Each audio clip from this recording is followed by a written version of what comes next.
ਨੁਕਸਾਨ ਕੀ ਹੋਊਗਾ ਜਾਂ ਸੇਮ ਕੱਢਣ ਦਾ ਕੀ ਕੋਈ ਹੋਰ ਤਰੀਕਾ ਨਹੀਂ ਹੈਗਾ ਸੀ? ਇਹਦੇ ਬਾਰੇ ਪਲੀਜ਼ ਥੋੜਾ ਡਿਟੇਲ ਚ ਦੱਸੋ। ਦੇਖੋ, ਇਹ ਜਿਹੜਾ ਤੁਸੀਂ ਪੁਆਇੰਟ ਰੇਜ਼ ਕੀਤਾ ਇਹ ਬਹੁਤ ਹੀ ਸੰਵੇਦਨਸ਼ੀਲ ਹੈ।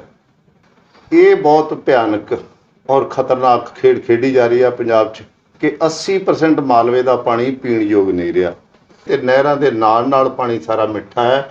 ਔਰ ਖਾਸ ਤੌਰ ਤੇ ਫਰੀਦਕੋਟ, ਮੁਕਤਸਰ ਇਸ ਏਰੀਏ ਨੂੰ ਜਦੋਂ ਚਲੇ ਜਾਵਾਂਗੇ ਤੁਸੀਂ ਦੇਖੋਗੇ ਸ਼ਾਮ ਦੇ ਵਕਤ ਨਹਿਰਾਂ ਤੇ ਨਲਕੇ ਲੱਗੇ ਹੋਏ, ਪੂਰੀ ਭੀੜ ਜੁੜੀ ਹੁੰਦੀ ਹੈ ਕਿ ਪੀਣ ਵਾਲਾ ਪਾਣੀ ਇੱਥੋਂ ਹੀ ਮਿਲਦਾ। ਬਾਕੀ ਸਟੇਟਾਂ ਦਾ ਘਾਟਾ ਹੈ, ਇਹਦਾ ਮਤਲਬ 100 ਚੋਂ ਜ਼ਿਆਦਾ ਹਿੱਸਾ ਪੰਜਾਬ ਦਾ ਤੇ ਪੰਜਾਬ ਨੂੰ ਉਹਦੀ ਨੁਮਾਇੰਦਗੀ ਖਤਮ ਕਰਤੀ ਹੈ। ਸਾਡੇ ਪੋਲੀਟੀਕਲ ਸਿਸਟਮ 'ਚ ਇਹਨਾਂ ਨੂੰ ਕੁਐਸਚਨ ਰੇਜ਼ ਕਰਨਾ ਚਾਹੀਦਾ ਵੀ ਜਿੱਥੇ ਸਾਡੀ ਨੁਮਾਇੰਦਗੀ ਤੁਸੀਂ ਖਤਮ ਕਰ ਰਹੇ ਆ। ਮਾਈ ਸ਼ੇਅਰ ਇਨ ਭਾਖੜਾ ਡੈਮ ਵਿੱਚ 54.5% ਜੀ, but BBMP didn't do the generation। ਕੋਈ ਜਨਰੇਸ਼ਨ ਨਹੀਂ ਇਹਨਾਂ ਨੇ ਕੀਤੀ। ਪਾਣੀ ਦਾ ਲੈਵਲ ਭਾਖੜੇ ਦਾ ਵਧਾਈ ਗਏ।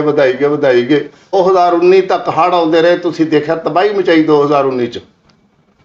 ਭਾਖੜਾ ਬਿਆਸ ਮੈਨੇਜਮੈਂਟ ਬੋਰਡ ਨੇ ਜਿਹੜਾ ਕਿ ਵਾਟਰ ਲੈਵਲ ਮੇਨਟੇਨ ਕਰਦਾ ਹੈ, ਇਹਨੂੰ ਅਸੀਂ MDDL ਲੈਵਲ ਕਹਿੰਦੇ ਆ। 20 ਮਈ ਨੂੰ ਇਹਨਾਂ ਨੇ ਡੈਮ ਨੂੰ ਖਾਲੀ ਉਸ ਲੈਵਲ ਤੱਕ ਕਰਨਾ ਹੁੰਦਾ ਤਾਂ ਕਿ ਅੱਗੇ ਬਾਰਿਸ਼ਾਂ ਆ ਰਹੀਆਂ ਨੇ ਪਾਣੀ, ਪਰ ਜਿੱਥੋਂ ਦੀ ਲੰਘਦਾ ਉੱਥੇ ਤਬਾਹੀ ਮਚਾ ਕੇ ਨਾ ਜਾਵੇ, ਉੱਥੇ ਹਰਿਆਵਲ ਬਣਦਾ ਜਾਵੇ। ਇਸ ਕਰਕੇ ਮੇਰੀ ਅਪੀਲ ਹੈ ਕਿ ਜਿਹੜਾ ਜਿਸ ਤਰ੍ਹਾਂ ਤੁਹਾਡੇ ਕੁਐਸਚਨ ਤੇ ਜਵਾਬ ਤੇ ਆਉਣਾ ਕਿ ਮੈਂ ਉਹਦੇ ਨਾਲ ਨਹੀਂ ਸਹਿਮਤ ਕਿ ਕੰਕਰੀਟਿੰਗ ਕੀਤੀ ਜਾਵੇ। ਫਿਰ ਪੰਜਾਬ ਦਾ ਬਣੂਗਾ ਕੀ ਜੀ? ਜੇ ਅਫਸਰ ਤੋਂ ਲੈ ਕੇ ਥੱਲੇ ਵਾਲੇ ਤੱਕ ਆਪਾਂ ਵੀ ਨੇ ਭਰਤੀ ਬਾਹਰ ਦੀ ਹੋ ਗਈ। ਇੱਕ ਡੋਮੀਸਾਈਲ ਜਿਵੇਂ ਕਹਿੰਦੇ ਹੁੰਦੇ ਸੀ, ਇੱਕ ਵਸਨੀਕ ਵਾਲਾ ਪਹਿਲਾਂ ਇੱਕ ਸਰਟੀਫਿਕੇਟ ਜ਼ਰੂਰੀ ਹੁੰਦਾ ਸੀ ਕਿਸੇ ਵੀ ਨੌਕਰੀ ਲਈ। ਜਦੋਂ ਮੈਂ SDO ਭਰਤੀ ਹੋਇਆ ਸੀ, ਮੈਂ ਪੰਜਾਬ ਡੋਮੀਸਾਈਲ ਦਿੱਤਾ ਸੀ ਬਣਵਾ ਕੇ ਕਿ ਮੈਂ ਪਿੰਡ ਮੱਲਕੇ ਦਾ ਰਹਿਣ ਵਾਲਾ। ਇੱਕ ਲੋਕਾਂ ਨੂੰ ਹਰ ਵਾਰੀ ਉਹ ਕਹਿ ਦਿੰਦੇ ਆ ਕਿ ਇਹਨਾਂ ਨੇ ਮਹਿੰਗੇ ਸਮਝੌਤੇ ਕੀਤੇ ਸੀ, ਅਸੀਂ ਰੱਦ ਕਰ ਦਿਆਂਗੇ। ਦੂਜਾ ਕਹਿੰਦਾ ਅਸੀਂ ਰੱਦ ਕਰਤੇ, ਉਹ ਤੀਜਾ ਕਹਿੰਦਾ ਇਹਨਾਂ ਤੋਂ ਹੋਏ ਹੀ ਨਹੀਂ। ਅਸਲ ਇਹ ਹੋ ਸਕਦੇ ਆ ਜਾਂ ਨਹੀਂ ਹੋ ਸਕਦੇ ਜਿਹੜੀ ਮਹਿੰਗੀ ਬਿਜਲੀ ਖਰੀਦ ਵਾਲੇ। ਸਤਿ ਸ਼੍ਰੀ ਅਕਾਲ ਦੋਸਤੋ, ਮੈਂ ਬੱਬੂ ਖੋਸਾ, ਸਵਾਗਤ ਹੈ ਤੁਹਾਡਾ। ਦੋਸਤੋ ਆਪਣੇ ਨਾਲ ਅੱਜ ਮੈਨੂੰ ਨਹੀਂ ਸਮਝ ਆਉਂਦੀ ਮੈਂ ਉਹਨਾਂ ਦਾ ਤਾਰਫ ਕਿਵੇਂ ਕਰਾਵਾਂ। ਸਰਦਾਰ ਹਰਿੰਦਰ ਸਿੰਘ ਬਰਾੜ ਸਾਹਿਬ ਹੈਗੇ ਆ, ਜੋ SDO ਤੋਂ ਲੈ ਕੇ ਰਾਜ ਕੇ ਐਕਸੀਅਨ ਜੀ ਤੇ ਚੀਫ ਇੰਜੀਨੀਅਰ, ਉਸ ਤੋਂ ਬਾਅਦ ਚੀਫ PSEB ਦੇ ਪੰਜਾਬ ਇਲੈਕਟ੍ਰਿਸਿਟੀ ਬੋਰਡ ਦੇ ਚੇਅਰਮੈਨ। ਵਾਹਿਗੁਰੂ ਜੀ, ਪਹਿਲਾਂ ਤਾਂ ਸਰੋਤਿਆਂ ਨੂੰ ਮੇਰੀ ਸਾਰਿਆਂ ਨੂੰ ਫਤਿਹ ਪ੍ਰਵਾਨ ਕਰਨੀ। ਵਾਹਿਗੁਰੂ ਜੀ ਕਾ ਖਾਲਸਾ, ਵਾਹਿਗੁਰੂ ਜੀ ਕੀ ਫਤਿਹ। ਗੁਰੂ ਸਾਹਿਬ ਦੀ ਅਪਾਰ ਬਖਸ਼ਿਸ਼ ਹੋਈ ਹੈ ਜੀ। ਹਾਂਜੀ, ਕਿ ਜਦੋਂ ਮੈਂ 11ਵੀਂ 12ਵੀਂ ਪਿੰਡ ਦੇ ਸਕੂਲ ਤੋਂ, ਪਿੰਡ ਮੱਲਕੇ ਮੇਰਾ ਗ੍ਰਾਮ ਹੈ ਜਿੱਥੇ ਮੇਰਾ ਜਨਮ ਹੋਇਆ, ਉੱਥੋਂ ਮੈਂ 11ਵੀਂ ਕਲਾਸ ਕੀਤੀ ਹਾਇਰ ਸੈਕੰਡਰੀ ਸਕੂਲ 'ਚੋਂ। ਉਦੋਂ ਬਾਅਦ ਮੇਰੀ pre engineering CDAV college Jalandhar ਦੀ। ਫਿਰ ਮੈਂ ਇੰਜੀਨੀਅਰਿੰਗ ਗੁਰੂ ਸਾਹਿਬ ਨੇ ਬਖਸ਼ਿਸ਼ ਕੀਤੀ ਗੁਰੂ ਨਾਨਕ ਦੇਵ ਇੰਜੀਨੀਅਰਿੰਗ ਕਾਲਜ ਲੁਧਿਆਣਾ, 4 ਸਾਲ ਦੀ ਡਿਗਰੀ। 1971 'ਚ ਮੈਂ ਪਾਸ ਆਊਟ ਹੋਇਆ ਅਤੇ ਗੁਰੂ ਸਾਹਿਬ ਨੇ ਨਾਲ ਦੀ ਨਾਲ ਬਖਸ਼ਿਸ਼ ਕੀਤੀ ਕਿ 1973 ਦਾ ਕੈਮਟੈਕ ਵੀ ਕਰਵਾ ਲਈ। ਫਿਰ ਮੈਂ ਬੋਰਡ 'ਚ ਐਜ਼ SDO ਭਰਤੀ। ਜੀ। ਉਦੋਂ ਫਿਰ ਜਿਹੜੀਆਂ ਨਾਰਮਲ ਪ੍ਰਮੋਸ਼ਨਸ ਹੁੰਦੀਆਂ SDO, action, SC, chief engineer ਇਨ ਚੀਫ, ਅਤੇ ਗੁਰੂ ਸਾਹਿਬ ਨੇ ਬਖਸ਼ਿਸ਼ ਕੀਤੀ ਕਿ ਜਿਸ ਦਿਨ ਮੈਂ ਰਿਟਾਇਰ ਹੋਣਾ ਸੀ, ਸਰਕਾਰ ਨੇ ਮੇਰੇ ਕੰਮਾਂ ਧੰਦਿਆਂ ਨੂੰ ਦੇਖਦੇ ਹੋਏ ਜਾਂ ਮੇਰਾ ਕੰਮਕਾਰ ਦਾ ਲੰਬਾ ਤਜਰਬਾ 37 ਸਾਲ ਦਾ, 35-36 ਸਾਲ ਦੀ ਮੇਰੀ ਸਰਵਿਸ ਸੀ ਬੋਰਡ 'ਚ ਐਜ਼ ਐਨ ਇੰਜੀਨੀਅਰ, ਮੈਨੂੰ ਰਿਟੇਨ ਕਰ ਲਿਆ ਸੀ as an advisor to the PSEB। Then ਇਸ ਸਮੇਂ ਕੰਮ ਕਰਦੇ ਦੌਰਾਨ ਗੁਰੂ ਸਾਹਿਬ ਨੇ ਬਖਸ਼ਿਸ਼ ਕੀਤੀ ਕਿ ਮੈਨੂੰ ਬਤੌਰ ਮੈਂਬਰ ਡਿਸਟਰੀਬਿਊਸ਼ਨ ਸਰਕਾਰ ਨੇ ਬੋਰਡ ਦਾ ਮੈਂਬਰ ਲੈ ਲਿਆ। ਐਂਡ ਉੱਥੇ ਕੰਮ ਕਰਦੇ ਸਮੇਂ ਫਿਰ ਗੁਰੂ ਸਾਹਿਬ ਨੇ ਬਖਸ਼ਿਸ਼ ਕੀਤੀ ਕਿ 2009 'ਚ ਮੇਰੀ ਐਲੀਵੇਸ਼ਨ ਬਤੌਰ chairman Punjab state electricity board ਹੋਈ। ਇਹ ਸਾਰੀ ਉਹਦੀ ਕਿਰਪਾ ਹੈ। ਇੱਕ ਤੁਹਾਨੂੰ ਲੰਡਨ ਦੇ ਵਿੱਚ ਕੋਈ ਅਵਾਰਡ ਮਿਲਿਆ ਸੀ ਇੰਡੀਅਨ ਇੰਟਰਨੈਸ਼ਨਲ ਫਰੈਂਡਸ਼ਿਪ ਸੁਸਾਇਟੀ ਵੱਲੋਂ, glory of India award at London. ਜੀ, ਬਤੌਰ ਚੇਅਰਮੈਨ ਵਰਕ ਕਰਦੇ ਉਦੋਂ 2009 ਸੀ ਅਤੇ ਉਹ ਸਰਕਾਰ ਦੀ ਪ੍ਰਵਾਨਗੀ ਸਦਕੇ ਸੀ। ਤੇ ਚੇਅਰਮੈਨ ਸਾਹਿਬ, ਅਸੀਂ ਤੁਹਾਡੇ ਕੋਲ ਆਏ ਸੀ ਇਸ ਕਰਕੇ ਕਿ ਅੱਜ ਪੰਜਾਬ ਦੇ ਕੀ ਹਾਲਾਤ ਆ, ਕਿੰਨਾ ਕ੍ਰਾਈਸਿਸ ਦੇ ਵਿੱਚੋਂ ਪੰਜਾਬ ਲੰਘ ਰਿਹਾ। ਖਾਸ ਕਰਕੇ ਪਾਣੀ, ਪਾਵਰ, 2-3 ਚੀਜ਼ਾਂ ਮੇਨ ਜਿਹੜੀਆਂ ਹੈਗੀਆਂ। ਕਹਿੰਦੇ ਹੁੰਦੇ ਪੈਸਾ ਜਾਂ ਜਿਹੜੀ ਵੈਲਥ ਦੀ ਇਕੋਨਮੀ ਦੀ ਗੱਲ ਕਰਦੇ, ਉਹ ਚੀਜ਼ਾਂ ਤਾਂ ਕਿਸੇ ਨਾ ਕਿਸੇ ਤਰੀਕੇ ਰਿਕਵਰ ਕੀਤੀਆਂ ਜਾ ਸਕਦੀਆਂ। ਬੰਦਾ ਆਰਥਿਕ ਤੌਰ 'ਤੇ ਪਛੜ ਜੇ ਤਾਂ ਉਹ ਅੱਗੇ ਨਿਕਲ ਜਾਂਦਾ। ਮੇਰੀ ਮੇਨ ਸ਼ੁਰੂ ਆਪਾਂ ਇਸੇ ਤੋਂ ਹੀ ਕਰਾਂਗੇ ਕਿ ਤੁਹਾਡਾ ਇੰਨੇ ਚਿਰ ਦਾ ਤਜਰਬਾ, ਜਿਹੜਾ ਨਹਿਰ ਪੱਕੀ ਹੋ ਰਹੀ ਸੀ ਜੀ, ਇੰਦਰਾ ਗਾਂਧੀ ਫੀਡਰ ਵੀ ਕਹਿ ਦਿੰਦੇ, ਉਹਨੂੰ ਇੰਦਰਾ ਗਾਂਧੀ ਕਨਾਲ ਵੀ ਕਹਿ ਦਿੰਦੇ। ਰਾਜਸਥਾਨ ਕਨਾਲ। ਹਾਂਜੀ, ਅਸੀਂ ਉਹਦੇ ਬਾਰੇ ਮੈਂ ਪੁੱਛਿਆ ਸੀ ਸਵਾਲ ਜਨਤਕ ਤੌਰ ਤੇ ਕਿ ਕੋਈ ਵੀ ਨਾ ਵਿਰੋਧੀ ਪਾਰਟੀ, ਨਾ ਕੋਈ ਸਰਕਾਰ ਵਾਲੀ, ਤੇ ਨਾ ਹੀ ਕੋਈ ਸਮਾਜਿਕ ਜਥੇਬੰਦੀ ਬੋਲ ਨਹੀਂ ਰਹੀ। ਤਾਂ ਬਹੁਤ ਸਾਰੇ ਸੱਜਣਾਂ ਨੇ ਉੱਥੇ ਆਪਣੀ ਗੱਲਬਾਤ ਸਲਾਹੀ ਵੀ, ਪਰ ਇੱਕ ਉੱਥੇ ਇੱਕ ਤਰਕ ਦਿੱਤਾ ਜਾ ਰਿਹਾ ਸੀਗਾ ਕਿ ਸ਼ਾਇਦ ਜਿਹੜੀ ਸੇਮ ਕਰਕੇ ਉੱਥੇ ਨੇੜੇ ਫਸਲ ਨਹੀਂ ਹੁੰਦੀ, ਤੇ ਉਹ ਆਖੇ 1955 ਦੀ ਮੰਗ ਸੀ ਤੇ ਉਹ ਤਾਂ ਕਰਕੇ ਹੋ ਰਿਹਾ। ਪਰ ਉਹਦਾ ਨੁਕਸਾਨ ਕੀ ਹੋਊਗਾ, ਜਾਂ ਸੇਮ ਕੱਢਣ ਦਾ ਕੀ ਕੋਈ ਹੋਰ ਤਰੀਕਾ ਨਹੀਂ ਹੈਗਾ ਸੀ? ਇਹਦੇ ਬਾਰੇ ਪਲੀਜ਼ ਥੋੜਾ ਜਿਹਾ ਡਿਟੇਲ ਚ ਦੱਸੋ। ਦੇਖੋ, ਇਹ ਜਿਹੜਾ ਤੁਸੀਂ ਪੁਆਇੰਟ ਰੇਜ਼ ਕੀਤਾ, ਇਹ ਬਹੁਤ ਹੀ ਸੰਵੇਦਨਸ਼ੀਲ ਹੈ। ਜਿਹੜਾ ਸਾਡੇ ਪਾਣੀਆਂ ਦਾ ਪੰਜਾਬ 'ਚ ਸਾਡੀ ਬੇਸਿਕ ਜਿਹੜੀ ਹੈਗੀ ਆ ਨੈਸੈਸਿਟੀ, ਉਹ ਪਾਣੀ 'ਤੇ ਨਿਰਭਰ ਕਰਦੀ ਆ। ਭਾਵੇਂ ਜੀਵਨ ਹੈ, ਭਾਵੇਂ ਖੇਤੀ ਹੈ, ਭਾਵੇਂ ਹਰ ਇੱਕ ਸਾਈਡ ਦੀ ਡਿਵੈਲਪਮੈਂਟ ਆ ਪਾਣੀ 'ਤੇ ਹੈ। ਜੇ ਮੈਂ ਸ਼ੁਰੂ ਕਰਾਂ ਕਿ ਪਾਣੀਆਂ ਦਾ control Bhakra Beas management board, ਜਿਹੜਾ ਕਿ 1963 'ਚ ਇਹ ਭਾਖੜਾ ਡੈਮ ਸਤਲੁਜ 'ਤੇ ਬਣਾਇਆ ਗਿਆ ਸੀ, ਤਾਂ ਕਿ ਇਸ ਨਾਲ ਪੰਜਾਬ ਵਿੱਚ ਜਿਹੜੇ ਹੜ੍ਹ ਆਉਂਦੇ ਆ ਉਹਨਾਂ ਦੀ ਰੋਕਥਾਮ ਹੋ ਸਕੇ, ਅਤੇ ਇੱਥੋਂ ਪੈਦਾ ਹੋਣ ਵਾਲੀ ਬਿਜਲੀ ਅਤੇ ਪਾਣੀ ਨੂੰ ਸੁਚਾਰੂ ਰੂਪ ਵਿੱਚ ਉਦੋਂ ਵੰਡ ਹੋਈ ਸੀ ਕਿ ਇਸ ਨੂੰ ਜਿਹੜਾ ਹੈਗਾ ਸੂਬਾ ਵਰਤੂਗਾ ਪਾਣੀ। ਪਰ ਚਲੋ, ਮੈਂ ਜਿਹੜੀ ਰਾਜਸਥਾਨ ਕਨਾਲ ਜਿਹੜੀ ਕਿ ਪੱਕੀ ਕੀਤੀ ਜਾ ਰਹੀ ਹੈ, ਮੈਂ ਇਸੇ 'ਤੇ ਹੀ ਆ ਜਾਵਾਂ ਕਿਉਂਕਿ ਉਹ ਲੰਬਾ ਵਿਸ਼ਾ ਭਾਖੜਾ ਬਿਆਸ ਮੈਨੇਜਮੈਂਟ ਬੋਰਡ। ਇਹ ਬਹੁਤ ਭਿਆਨਕ ਔਰ ਖਤਰਨਾਕ ਖੇਡ ਖੇਡੀ ਜਾ ਰਹੀ ਆ ਪੰਜਾਬ 'ਚ। ਪਿਛਲੇ ਸਮੇਂ ਵਿੱਚ ਜਿਹੜੀ ਚੜ੍ਹਦੀ ਕਲਾ ਟੀਵੀ ਤੋਂ ਇੱਕ ਮੈਂ ਨਿਊਜ਼ ਸੁਣੀ ਸੀ, ਖਬਰ ਤੇ ਨਜ਼ਰ, ਕਿ 80% ਮਾਲਵੇ ਦਾ ਪਾਣੀ ਪੀਣ ਯੋਗ ਨਹੀਂ ਰਿਹਾ। ਤੇ ਤੁਸੀਂ ਦੇਖਿਆ ਹੋ ਕਿ ਨਹਿਰਾਂ ਹਰੀਕੇ ਤੋਂ ਜਦੋਂ ਚੱਲਦੀਆਂ ਨੇ ਤੇ ਨਹਿਰਾਂ ਦੇ ਨਾਲ ਨਾਲ ਪਾਣੀ ਸਾਰਾ ਮਿੱਠਾ ਹੈ, ਔਰ ਖਾਸ ਤੌਰ ਤੇ ਫਰੀਦਕੋਟ, ਮੁਕਤਸਰ, ਇਸ ਏਰੀਏ ਨੂੰ ਜਦੋਂ ਚਲੇ ਜਾਵਾਂਗੇ ਤੁਸੀਂ ਦੇਖੋਗੇ ਸ਼ਾਮ ਦੇ ਵਕਤ ਨਹਿਰਾਂ ਤੇ ਨਲਕੇ ਲੱਗੇ ਹੋਏ, ਪੂਰੀ ਭੀੜ ਜੁੜੀ ਹੁੰਦੀ ਹੈ ਕਿ ਪੀਣ ਵਾਲਾ ਪਾਣੀ ਇੱਥੋਂ ਹੀ ਮਿਲਦਾ। ਈਵਨ ਕਿ ਖਬਰਾਂ ਲੱਗਦੀਆਂ ਰਹੀਆਂ ਜੀ, ਟੈਂਕਰ ਪਾਣੀ ਦੇ ਭਰ ਕੇ ਪਿੰਡਾਂ 'ਚ ਜਾ ਕੇ ਵਿਕਦੇ ਆ। ਬਿਲਕੁਲ, ਤੁਸੀਂ ਹੁਣ ਜਾਓਗੇ ਇੱਥੇ ਕੁਛ ਐਸੇ ਜਗ੍ਹਾ ਨੇ ਜਿੱਥੋਂ ਕਿ ਸ਼ਾਮ ਦੇ ਵਕਤ ਤੇ ਸਵੇਰ ਦੇ ਟਾਈਮ ਜਿਹੜੇ ਛੋਟੇ, ਜਿਹਨੂੰ ਅਸੀਂ ਛੋਟੇ ਹਾਥੀ ਵੀ ਕਹਿੰਦੇ, ਉਹਨਾਂ ਤੇ ਟੈਂਕਰ ਲੱਦੇ ਹੋਏ ਤੇ ਉਹ ਪਾਣੀ ਲੈ ਕੇ ਜਾਂਦੇ, ਲੋਕਾਂ ਨੂੰ ਸਪਲਾਈ ਕਰਦੇ ਪਿੰਡਾਂ 'ਚ। ਤੇ ਨਲਕਿਆਂ ਤੇ ਭੀੜ ਜੁੜੀ ਹੁੰਦੀ ਹੈ। ਇਸ ਵੇਲੇ ਸ਼ਹਿਰ ਫਰੀਦਕੋਟ ਸ਼ਹਿਰ ਦਾ ਸਾਰੇ ਪਾਸੇ ਤੋਂ ਨਲਕਿਆਂ ਤੇ ਪਾਣੀ, ਜਿਹੜੇ ਨਹਿਰ ਤੇ ਲੱਗੇ ਆ ਪਾਣੀ, ਉਹ ਪੀਣ ਨੂੰ ਲੈ ਕੇ ਜਾਂਦੇ ਆ। ਇੱਥੇ ਇੱਕ ਗੱਲ ਬੜੀ ਬਹੁਤ ਜ਼ਰੂਰੀ ਹੈ ਕਿ ਪਾਣੀ ਦੀ ਇਹ ਤਾਂ ਹੀ ਪੀਣ ਯੋਗ ਹੈ ਕਿ ਨਹਿਰਾਂ 'ਚ ਇਹ ਜਿਹੜੀ ਸੀਪੇਜ ਹੁੰਦੀ ਹੈ ਜੀ, ਪਾਣੀ ਜਿਹੜਾ ਹੈਗਾ ਦਰਿਆਈ ਪਾਣੀ, ਇਹ ਪਾਣੀ ਮਿੱਠਾ ਹੁੰਦਾ ਹੈ, ਸੌਫਟ ਵਾਟਰ ਹੁੰਦਾ ਹੈ, ਔਰ ਜਿੰਨੀ ਇਹਦੀ ਪਰਕੂਲੇਸ਼ਨ ਨਹਿਰਾਂ 'ਚ ਇੱਕ ਕਲਾਸ 1 ਪਾਣੀ ਜਿਹਨੂੰ ਕਹਿੰਦੇ 1 ਨੰਬਰ ਪਾਣੀ ਹੁੰਦਾ ਹੈ, ਪੀਣ ਯੋਗ ਬਹੁਤ ਵਧੀਆ ਹੁੰਦਾ ਹੈ। ਔਰ ਇਹਦੇ ਨਾਲ ਜਿਹੜੀ ਹੁਣ ਕੰਕਰੀਟਿੰਗ ਕੀਤੀ ਜਾ ਰਹੀ ਹੈ, ਸੀਪੇਜ ਬੰਦ ਹੋ ਜਾਣੀ ਹੈ। ਜੀ ਜੀ, ਜਿਹੜਾ ਇਹਨਾਂ ਦਾ ਇਹ ਮਸਲਾ ਲਿਆ ਜਾ ਰਿਹਾ ਹੈ ਕਿ ਸੇਮ ਵਾਲਾ, ਇਹ ਬਹੁਤ ਗਲਤ ਹੈ ਇਹਨਾਂ ਦਾ ਵੇ ਆਫ ਥਿੰਕਿੰਗ। ਕਿ ਜਦੋਂ ਮੈਨੂੰ ਯਾਦ ਹੈ ਕਿ 2008 ਵਿੱਚ ਇਹ ਇੱਕ, ਜਦੋਂ ਮੈਂ ਬਤੌਰ ਮੈਂਬਰ ਡਿਸਟ੍ਰੀਬਿਊਸ਼ਨ ਸੀਗਾ ਬੋਰਡ 'ਚ, ਉਸ ਸਮੇਂ ਦੌਰਾਨ ਜਿਹੜੀ ਉਸ ਸਮੇਂ ਦੀ ਸਰਕਾਰ ਸੀ, ਬਾਦਲ ਸਾਹਿਬ ਵੇਲੇ ਵੀ ਇਹ ਕੁਐਸਚਨ ਰੇਜ਼ ਹੋਇਆ ਸੀ ਕਿ ਮੁਕਤਸਰ ਸਾਈਡ ਤੇ, ਸਰਾਏ ਨਾਗਾ ਸਾਈਡ ਤੇ ਇੱਥੇ ਬਹੁਤ ਜ਼ਿਆਦਾ ਸੇਮ ਸੀ, ਔਰ ਇਰੀਗੇਸ਼ਨ ਵਾਲਿਆਂ ਨੇ ਜਿਹੜਾ ਸੀ ਆਪਣੇ ਮਹਿਕਮੇ ਦੇ ਤੌਰ ਤੇ ਉਹਨਾਂ ਨੇ ਡਰੇਨੇਜ ਪੁੱਟੀਆਂ ਸੀ ਤੇ ਕੰਮ ਕੀਤਾ ਸੀ। ਉਦੋਂ ਇੱਕ ਸਾਹਮਣੇ ਗੱਲ ਆਈ ਸੀ, ਮੈਂ ਵੀ ਸੁਜੈਸ਼ਨ ਦਿੱਤਾ ਸੀ ਕਿ ਅਸੀਂ ਕਿਉਂ ਨਾ ਟਿਊਬਵੈੱਲ ਕਨੈਕਸ਼ਨ ਇਸ ਏਰੀਏ 'ਚ, ਸੇਮ ਏਰੀਏ ਦੇ ਦੇਈਏ, ਤਾਂ ਕਿ ਜਿੱਥੇ ਪਾਣੀ ਦਾ ਆਮ ਇਹ ਕਿਹਾ ਜਾਂਦਾ ਕਿ ਝੋਨੇ, ਕਣਕ ਦੀ ਫਸਲ ਨੇ, ਪੰਜਾਬ ਦੀ ਰੋਟੇਸ਼ਨ ਨੇ ਪਾਣੀ ਘਟਾਤੇ ਆ, ਥੱਲੇ ਜ਼ਮੀਨ ਦਾ ਸਬਸੋਇਲ ਵਾਟਰ ਲੋ ਚਲਿਆ ਗਿਆ, ਉੱਥੇ ਫਿਰ ਗਾਈਡ ਕੀਤਾ ਸੀ ਜੀ ਆਪਾਂ ਸੇਮ ਦੇ ਕਨੈਕਸ਼ਨ ਰਿਲੀਜ਼ ਕਰੀਏ, ਇਹਦੇ ਨਾਲ ਪਾਣੀ ਜਿੱਥੇ ਕਿ ਇਹ ਹੈਗਾ ਸੇਮ ਹੈਗੀ ਹੈ, ਉੱਥੇ ਸੇਮ ਵੀ ਦੂਰ ਹੋ ਜੂ ਤੇ ਲੋੜਵੰਦ ਨੂੰ ਪਾਣੀ ਵੀ ਮਿਲ ਜੂਗਾ, ਔਰ ਫਸਲਾਂ ਵੀ ਹੋਣ ਲੱਗ ਜਾਣੀਆਂ। ਅਸੀਂ up to release of connection ਦਿੱਤੇ, ਔਰ ਉੱਥੇ ਸੇਮ ਸਾਰੀ ਚਲੀ ਗਈ ਹੈ। ਔਰ ਇਹ ਇੱਕ ਬਹਾਨਾ, ਔਰ ਕਿ ਸੇਮ ਡੈਫੀਨੇਟਲੀ ਜਿਵੇਂ ਜਿੱਥੋਂ ਨਹਿਰਾਂ ਸ਼ੁਰੂ ਹੁੰਦੀਆਂ ਉੱਥੇ ਸੇਮ ਸੀਗੀ। ਔਰ ਤੁਹਾਨੂੰ ਯਾਦ ਹੋਣਾ ਕਿ ਜਦੋਂ ਰੋਪੜ ਤੋਂ ਜਿਹੜੀ ਸਾਡੀ ਇਹ ਅਬੋਹਰ ਬ੍ਰਾਂਚ ਨਿਕਲੀ ਹੈ, ਉਹਦੇ ਨਾਲ ਨਾਲ ਜਿੱਥੇ ਇੱਕ ਸੇਮ ਸੀ, ਉੱਥੇ ਪੰਜਾਬ ਸਟੇਟ ਟਿਊਬਵੈੱਲ ਕਾਰਪੋਰੇਸ਼ਨ ਨੇ ਟਿਊਬਵੈੱਲ ਲਾਏ ਹੋਏ ਸੀ, ਔਰ ਉਹ ਪੰਪ ਆਊਟ ਕਰਕੇ ਪਾਣੀ ਨਹਿਰ 'ਚ ਸਿੱਟੀ ਜਾਂਦੇ ਸੀ, ਉਹ ਬਿਲਕੁਲ ਖਤਮ ਹੋ ਗਏ, ਔਰ ਟਿਊਬਵੈੱਲ ਵੀ ਬੰਦ ਹੋ ਗਏ, ਉਹ ਸੇਮ ਵੀ ਖਤਮ ਹੋ ਗਈ। ਇਹ ਜਿਹੜੀ ਸੇਮ ਹੈ, ਇਹਦੇ ਤਾਂ up to release of connection ਕਰਕੇ ਉੱਥੇ ਕਨੈਕਸ਼ਨਾਂ ਨਾਲ ਠੀਕ ਹੋ ਗਿਆ। ਨਾਲੇ ਤਾਂ ਉੱਥੇ ਹੁਣ ਮੁਕਤਸਰ ਏਰੀਏ 'ਚ ਜਿੱਥੇ ਸੇਮ ਸੀ, ਉੱਥੇ up to date release of connection ਕਰਨ ਨਾਲ ਬਿਜਲੀ ਦੇ ਜਿੱਥੇ ਪੈਦਾਵਾਰ ਹੋਣ ਲੱਗ ਗਈ ਉੱਥੇ ਸੇਮ ਵੀ ਚਲੀ ਗਈ।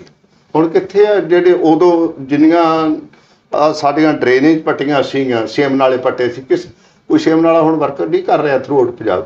ਇਸ ਕਰਕੇ ਜਿਹੜਾ ਇਹ ਕੰਕਰੀਟਿੰਗ ਕਰ ਰਿਹਾ ਇਹ ਪੰਜਾਬ ਦੇ ਹੈਲਥ ਨਾਲ ਵੀ ਖੇਡ ਕਰ ਰਿਹਾ ਤੇ ਪੰਜਾਬ ਦੇ ਜਿਹੜਾ ਸਬਸੋਇਲ ਵਾਟਰ ਨਾਲ ਵੀ ਇਹ ਪਲੇ ਕਰ ਰਿਹਾ।